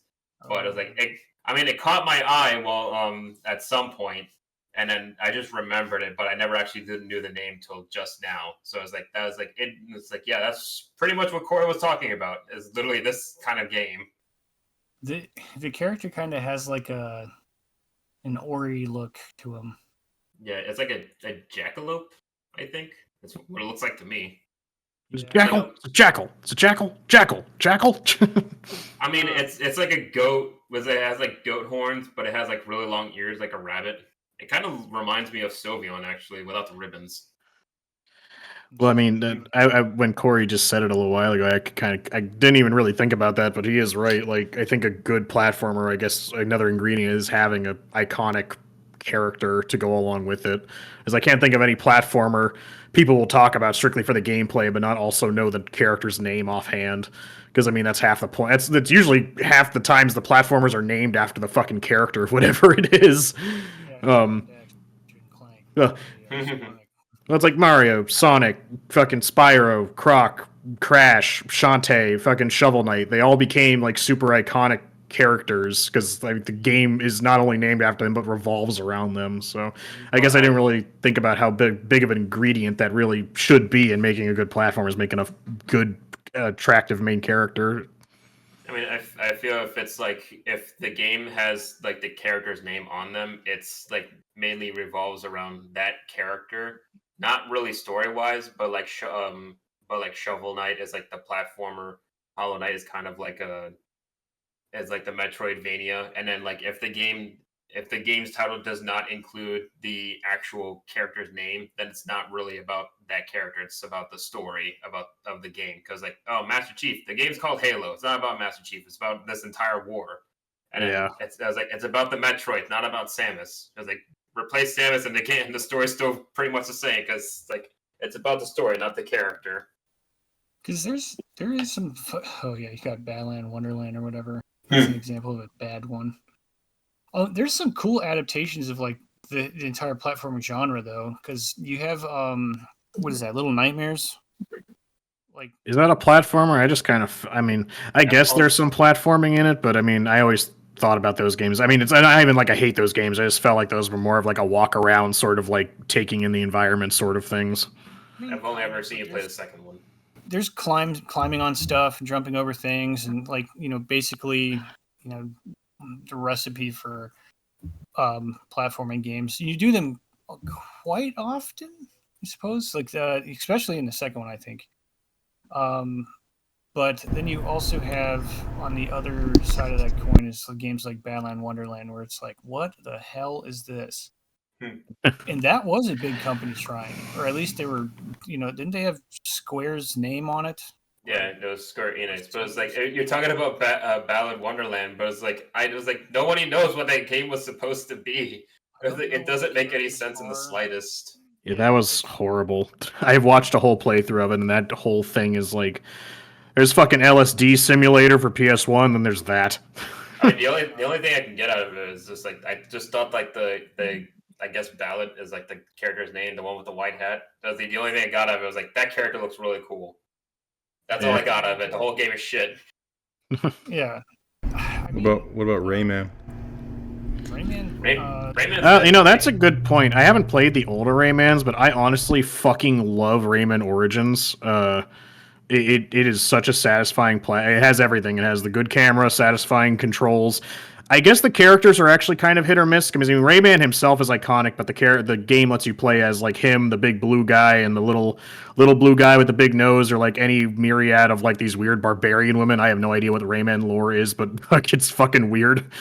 But I think one of my favorite platforming things ever was in Rayman Origins with the few levels they had where you platform to the sound of the music. And the first one was like fucking Black Betty or something like that. God, I love those levels. Those were so much fun to play. Then you have rabbits. Go away. Go away. Rayman. Because I didn't really interact with Rayman stuff at all. Like, I knew who he was. Like, when he first announced the character, Rayman was kind of like this, like, jackass, I guess. He's just kind of like cocky and he's trying to match the same energy of like Sonic or whatever, and trying to be that cool character, even though I did not know any of that. Very like opposite of cool because he's just floating hands. But it was like an Earthworm Jim type game. It was just a it was like 2D kind of thing. Game. There's a 3D Rayman, right? And that wasn't just a fever dream for me. Yeah, that's for PS1, I think. PS1 or PS2. Rayman Origins is 2D. Okay. Because you said Rayman, I was like, I think the only Rayman game I've actually like played for a little bit was the 3D one, but that's the only thing I know. I was like, I don't even know if that was real or I imagined it. That's how long ago it was. Apparently there is a new platformer coming out from the Sonic Mania team that's not a Sonic game, but something else. Or like Penny's Big Breakaway or whatever. Well, they clearly know what people... I mean, I actually haven't played it. I haven't... I've heard good things about it, but I know that there was... I mean, it's another indie game. Obviously, we already said that the indie market's kind of carrying the genre, but I know a lot of people like A Hat in Time. Oh, yeah. That one... Yeah, that one's... I've seen that. I know it has a banger soundtrack. Good praise. Same thing with... there's this, like, odd platforming game on Switch, and it looks really good for what it is, too. But I think it's called, like, Foxy or something or whatever. It's like a fox as the main character, and it's a 3D platformer. And I remember playing it on a Switch at GameStop. And it's like, oh, it's interesting, and it actually has pretty fun mechanics. Like, it plays like a Mario game would. The character being a fox, he kind of is like kind of cartoony with Super Lucky's Tale. That's what it's called. Oh, I've seen that one circulating for a long time now. Yeah, I saw it, but I always saw it like everywhere. I was like, I've never heard of this thing, but it also looks super simplistic. I think they even had it in 3D too, or VR, I thought too. There might be like a VR one, but like it's a newer 3D platformer, and like I don't know because I haven't really dove into it outside of the demo, but it was fun to play, and it's like okay, I mean, it. I don't know why I don't play that genre as much anymore, but it's probably just because I haven't been exposed to them as often as I used to be. You know, because platformers also were looked at as like kid games because they had the kid mascots like cereals, you know, and parents would buy platforming games because they were a little bit safer of a purchase, especially those that aren't connected or follow video games at all. They know it's like, oh, this is that. It's like Mario, so I'll buy it for my kid. I'm sure many kids got conquered that way, but you know, that's Whoops. I guess the downside. That, Mommy, why does the sunflower have big titties? but yeah, that is kind of a hindrance, I think, on that genre. Is like they don't have to make them gritty and like give Jack a gun and a goatee and be like, yeah, we're in the city now. It's just like you could have just made Jack and Daxter exactly like what it used to be with cooler levels, and I'll still be on board. But you just associate platforming genre, well, the bigger companies at least associate it with, you know, child games. The reason why it's such a prop in the indie market is because it's like the first thing you learn to make, because there's not terribly intricate systems being put together.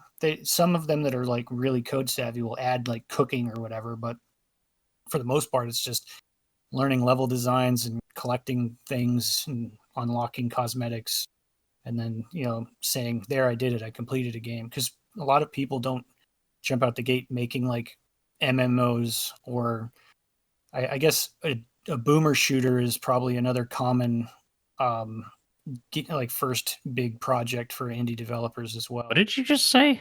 They're called boomer shooters. It's like that pixel art 3D shooters that look like Doom or Quake. Oh, okay. I've just never heard that Yeah. term before. I just call it Yeah, just like a Doom never game either. or Doom clone. yeah.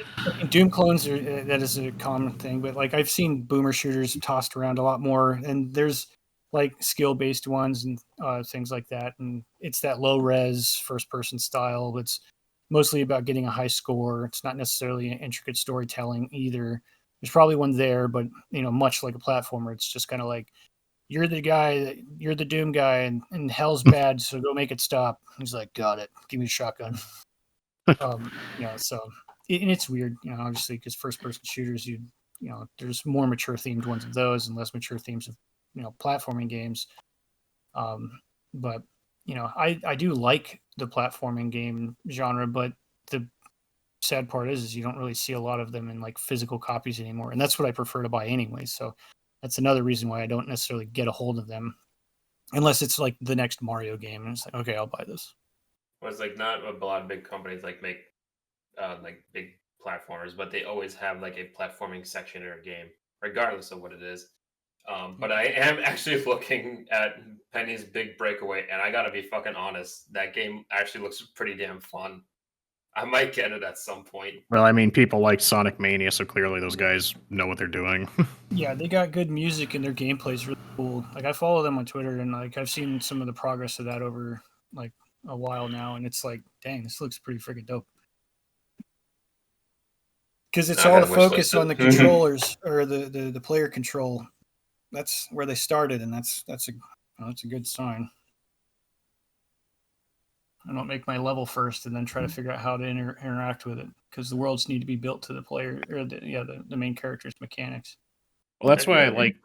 Oh, go ahead. Go ahead. And it's just like figuring out like what your character's abilities are and how you can either shape the world to those abilities or make the world and then shape the character to get through those areas. But I feel like making the character first to make an identity and then making the world around them would be easier.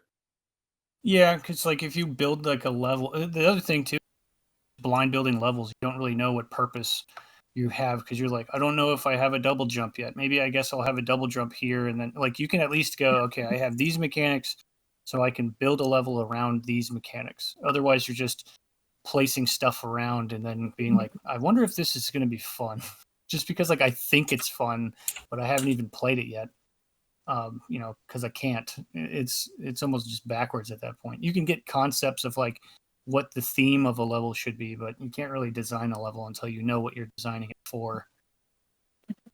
I mean, that's why I love Splatoon, because whatever team at Nintendo made Splatoon really knew what, like, they stretched the absolute limit of what like each weapon is capable of and design levels around like the paintbrush and the regular splatter gun and the charge shot and the Gatling gun, or made it about your ink consumption. Like, just the ways they fucking just their level design was so good that pushed the movement and mechanics of the game to its absolute limit, that when I think it's part of the more fun parts about like later parts of platformers that have like multiple abilities, because it usually starts like asking the player to like combine the abilities together to like in different ways that you wouldn't have thought in the first place to get across obstacles and shit like that. It's very satisfying to do. It's like a double jump, air dash, spin, whatever the hell, bounce off of something. It's like, oh, this is really cool, and it makes you feel good when you're like nail it too. Like, oh yeah, it's just such a like rewarding. Like, you feel so badass if you like pull off a skilled jump, because it's like watching some of the people doing the Mario Odyssey runs, and you're just like, dang, that's freaking nuts. But it's yeah. like they've honed playing that so well that it's just like it's easily fun to watch somebody do something like that too.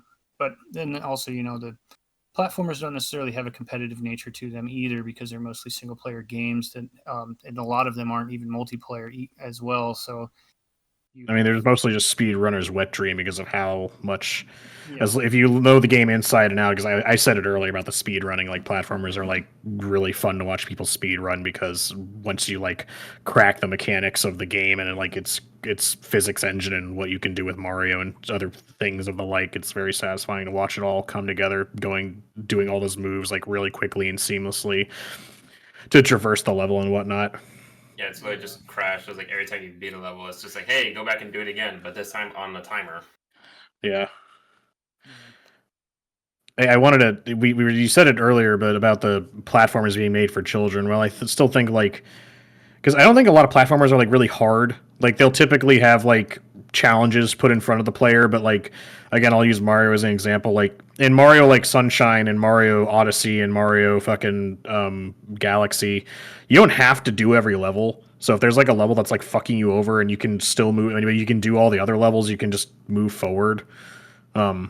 Usually, I think a lot of things that a lot of platformers do. I know they do this in what was it, like Super Mario 3D World a lot. Where like the main game isn't too bad, but after you beat the main game, there's like an extra world that's like balls to the wall difficult. They're like, all right, for the big boys out there, here's your levels. Have fun, asshole. Essentially. It's just torturing the completionists. Yeah. It's like, yeah, these are just concepts we came up with earlier for testing, not necessarily designed with like any guidance. Well, no, they're like, I think they're still tested well. It's just like, this is the most difficult we can make this game, but it's optional, essentially. There's more content if you want it. Like, the base game isn't super, like, even Shantae is like, the base game is fine, but then after you do the base game, you can do like hardcore mode where like it's the same game, but like with a lot of stuff taken away from you, and you have to work with a lot more limited resources and shit.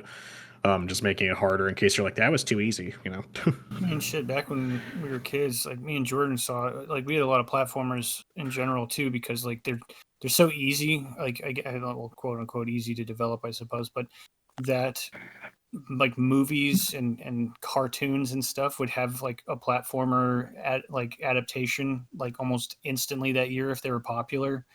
And so like I have Home Alone 2 and Inspector Gadget, like random platformers that are just like, it's just a licensed property that somebody threw together, and I'm sure there's tons of them, because there's a studio that was dedicated to making Barbie games, dedicated to making what are quote unquote called girl games from the like time period. And it's like it's just funny how many platformers used to exist, because it was like that was the whole thing. Because if you were getting an RPG on Super Nintendo, there was like 1 in 3 chance it was going to be Final Fantasy, because there wasn't anything else. Yeah.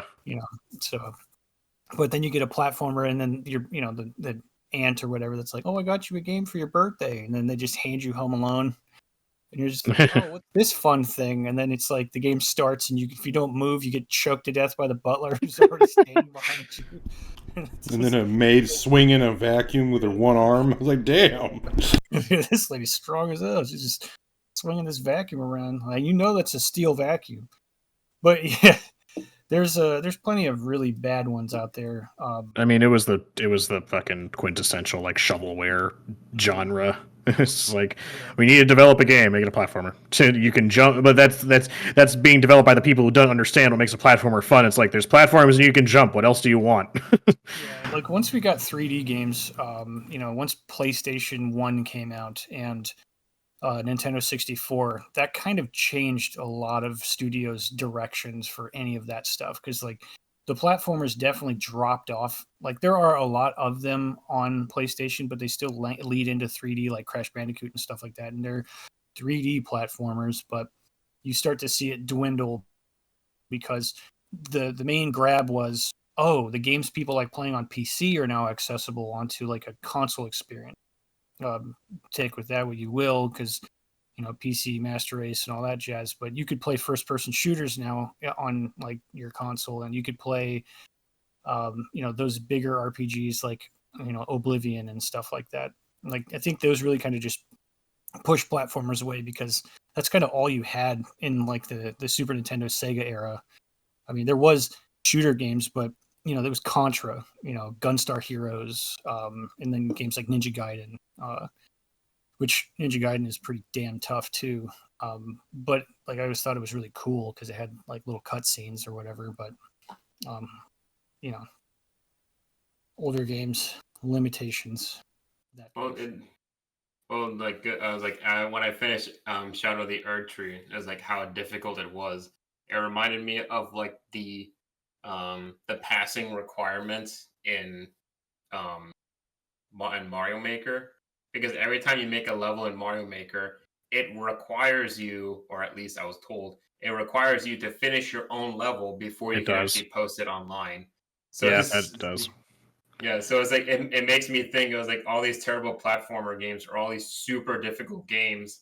It's like, what's the passing requirement for beta testers to like, is this too hard? It's like, or it's just like, it's like if a beta tester can't play it, do you just say, I was like, well, I guess we just need better testers. But anyway, ship it. Get new ones. Miyazaki's just like, I'm not making changes. Get the people who can beat it. It's kind of funny that you say that too, because like I was watching a video of like a developer talking about their game, and he was like, the video that was playing wasn't him playing it.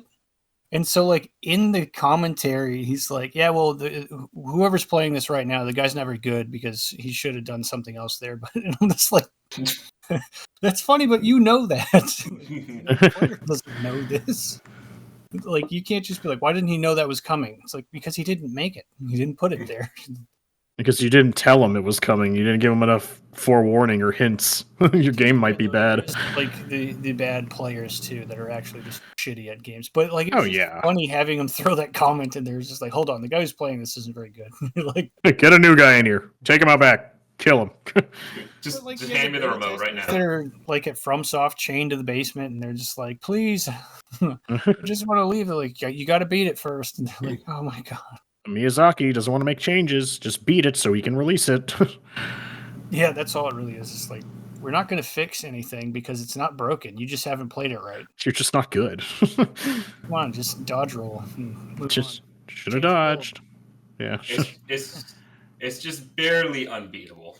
Yeah, just we've reached the cusp of what is humanly possible for most people. Yeah. Out of the 100 people who've played it, 75 of them died. One guy actually beat it. It's like, that means it's beatable. Yeah, exactly. What killed them? Depression. Unrelated. There are the hard platformers like fucking Super Meat Boy and shit, and like I already said, Celeste. So there are hard platformers, but it's more like I don't really like those ones because it's just a lot of just like, here's a giant room where there's spikes everywhere, but exactly where you need to land. Yeah, but it's like for like the Twitch reaction, like what is that? Damn it, I said it earlier. The precision platforming games. Yeah, those things they're fun to see people really good at it, but then you're like, God damn this. I think one of my favorites was, it wasn't even like an official game. It was just like a Flash game. It's called N, or like now it's like N plus. Yeah, NNN or whatever. Yeah. That was like the little guy that could like run on the walls or something. Yeah, I thought that was a really cool game, and now it's like an actual official game that you can play on like consoles and stuff. It's like I was trying to like play it in school or something. What is it? Like the Impossible game.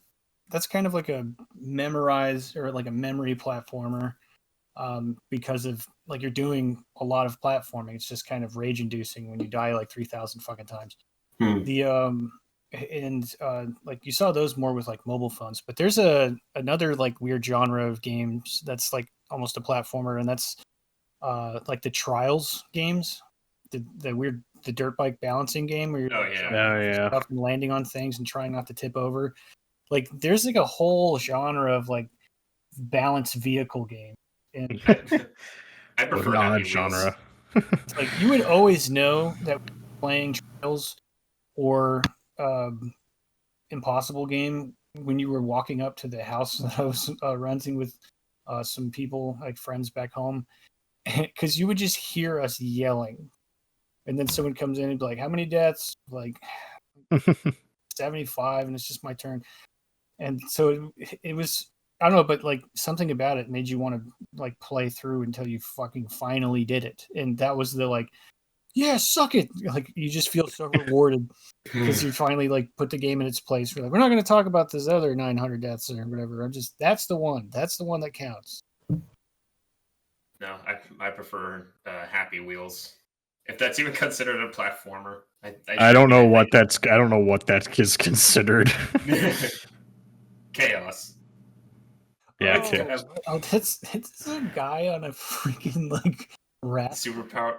No, it's an old, like more iconically, it's the man in a rocket powered wheelchair, and then like some other characters. I would have thought the fucking iconic one was the guy in the bicycle with his kid. Yeah, on the back. Yeah. Yeah. 3D one though? Didn't they make a 3D one of this where they were like riding their bike around? Guts and Glory. Yeah. I'm not even sure if it's made by the same people, but it's like the exact same concept. But I mean, it's platforming. It definitely is like the early like indie developers are here now. See, look at this. Like the Get Over It game, and like those other weird like rage-inducing platformers.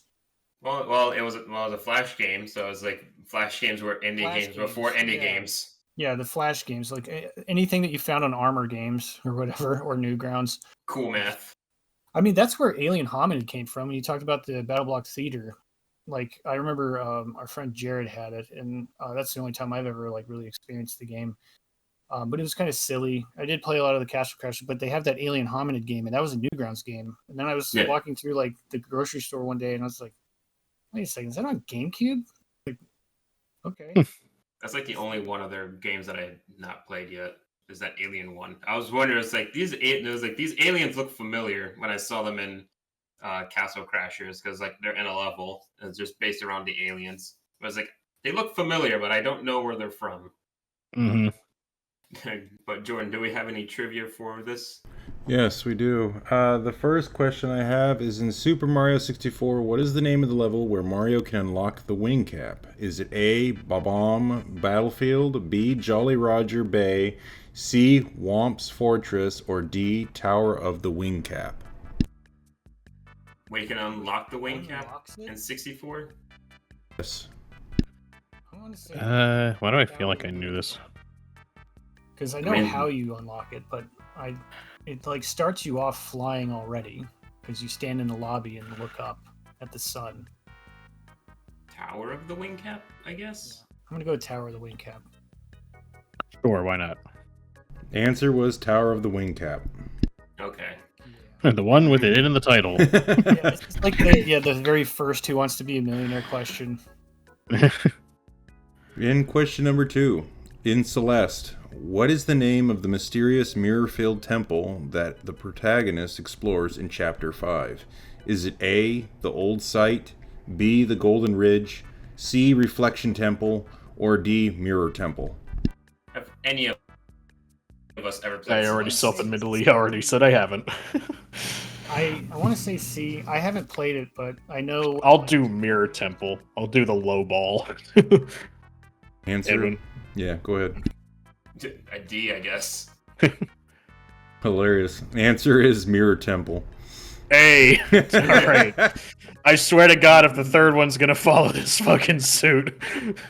All right, and question number 3. In Hollow Knight, what is the name of the boss located in the Queen's Gardens? Is it A, Hornet, B, Traitor Lord, C, the Mantis Lords, or D, the Collector?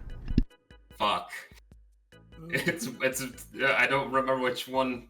The Gardens. I would say the Mantis Lords. I'll guess I wanna say Mantis it's Lords, because Hornet. I gave up on Hollow Knight after like 30 minutes, because I'm just like, oh, this is a game that's like for people who are good at stuff. I'm out of here. I mean, it's either Hornet or the Mantis Lords, but Hornet just kind of shows up, so I don't know if she's even considered the boss of the area. Well, that's why I want to say Hornet, because the Mantis Lords, aren't they like doing aren't they at the like tournament or something? No, they're just gatekeeping you pretty much, regardless of which end of their level you come through. So you have to fight them regardless. But they're in like the similar section, I think, below the garden area. But I don't know like the division of the map. I don't remember it. So I just went with the Garden Lords. Also, I didn't know if Hornet counts as the boss area. The answer was the Traitor Lord. Wait, who's the Traitor Lord? I don't remember who that is. You're both wrong. Well, now I gotta look it up. Clickety clack. Oh, this guy looks kind of cool. I don't think Vicious typing. I have no Somebody's idea who that upset. is. Yeah. I am upset. I don't know who that is. Yeah, he looks kind of generic actually. So I don't know who that is. Aren't they coming out with a second Hollow Knight soon? They were supposed to be coming out for the second Hollow Knight like 5 years ago. Oh. we'll get Crowsworn before we get Silk Song. Oh, that's what that is? I keep hearing that name passed Wait, around, what? and I have no idea what they're referring to. Oh yeah. That's What were we supposed to get before Silk Song? no, it's not that we're supposed to. I just think it's funny that we're going to. Is Crowsworn, Oh, Crowsworn. Okay. because it looks just like a Hollow Knight style game. I think it's even has some of the people that worked on Hollow Knight working on it. But it's like we've known about Silk Song for so long, and there's so many like Hollow Knight inspired indie games that have already come and gone between those two, and I feel like they're happy about it because they're like they know when Silk Song drops, everyone's gonna buy that one and not theirs. Like a race to finish your game. But it's just like if they announced it like so many years ago that everyone is just like memeing about it. I was like Silk Song, and like every single Game Awards is like Silk Song. Where is it? Are we gonna get it at some point? Is it ever going to release? So it's just a meme that is like never gonna come out. Well, Metroid Prime 4 was like that too, and now the meme is dead. Well, I mean, yeah, but we got Prime 4 before Silk Song. Silk Song's first announcement was Valentine's Day of 2019. Holy fuck. I feel bad for people fucking waiting for that. Jesus. It has like screenshots and stuff, and then just disappeared. They might have gone, like, maybe they shifted gears in some sort of heavy way where they had to restart or something. I thought it was like already done, but it's just like now it's just like a release date. It's just like I don't know what's happening anymore. I just hear like so many things about it, but it's just like we're never gonna get this. Just period. Just like we're never gonna get Sonic Adventure 3. Yeah, let me see here. Do they even announce anything now? I don't know. I have no positive or negative feelings about Hollow Knight. I know people like it. I like the art style. Looks very pretty. Looks like it's very tight controlling, but I just never... I played it and I automatically knew this was like a get good game. Essentially, I'm just like, I don't have the time or patience for this. Sorry. I mean, so far it's the most well made game that I've ever played. That's considered an indie. But granted, I haven't played Sea of Stars yet, so that'll probably tie it. Or pass it. I don't know what I would consider the best indie game I've ever played. I guess technically Shantae, at least maybe my personal choice, but Oh, if you backed Hollow Knight on Kickstarter, then you're gonna get Silk Song for free. Damn. and did Corey do that? No, I did not. Oh my god, shock. Well, it was like apparently even the people who backed it aren't going to get it because it's they're never like- released. They're like, oh man, what have Is this 2 weeks in a row? Or no, it's not 2 weeks in a row. We had a week break, but fucking Jordan, do you want to fucking play goddamn Hollow Knight or something? I'd be down. You brought up a Hollow Knight question. What was it? I think it was 2 weeks ago, wasn't it? Motherfucking yeah, because you were asking, it's like, what was the game fucking where you fought a bunch of insects or something, and it was like Hollow Knight. I mean, it's not an easy game, so I'm just going to tell you that right now. I thought it was insects. I don't think anything is easy anywhere, anyways. So whatever. Play Advance Wars. It's harder. All three of you play Advance Wars. I'm gonna have a fucking RTS episode finally. I'll watch an RTS. I don't want to play it. Play Advance Wars. It's not hard. It's for children. I don't care how difficult it is. I just don't like RTS. Sorry, Corey. What were you saying? I interrupted I was you. saying, is Advanced Wars an RTS? Like, Yes. you just kind of move a unit to a spot and It's an RTS. It's basically like a slightly more advanced tactical shooter. Essentially, it's like it's not like super baby simple, but it's more like the skill ceiling is like low enough that a lot of people can get into it, but there's enough depth there for people who want to really sink their teeth into. They can get into a lot more like advanced tactics and shit like that. But I just feel like it's a really easy step because it's a bunch of the art style is really nice, and you need to play either the reboot camp or the original. It doesn't matter. Both are really good. yeah, I always kind of thought it was like a Fire Emblem style game. I mean, kind of is. I mean, Fire Emblem it's a tactical RPG, but I mean, it's the same concept. You move units on a battlefield. They all have their strengths and weaknesses, and you have to play to your strengths and make sure you win. Don't die. Okay. Army General Simulator. Kinda, but it's fun. You get like powers and stuff. I mean, you like hero shooters. It's basically like hero RTS almost. Just fucking play it. Not like it costs you anything. All right. I'll consider it. Okay. All right. That's good enough for me. All right. Well, I guess we'll be wrapping it up. Be sure to follow us on Spotify, Twitter, and YouTube channel to be notified of new episodes. Give us comment to show us how we're doing. And for all you gamers out there, just remember to just keep exploring, keep playing. Hey, this is Corey, and thanks for checking out Mediocre Rumble Brothers. If you liked the video, please drop a like, and if you didn't, that's fine too.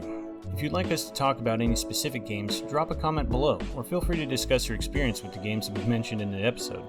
You can also listen to our episodes prior to YouTube on our Spotify. Thanks for watching, and hope to see you again soon.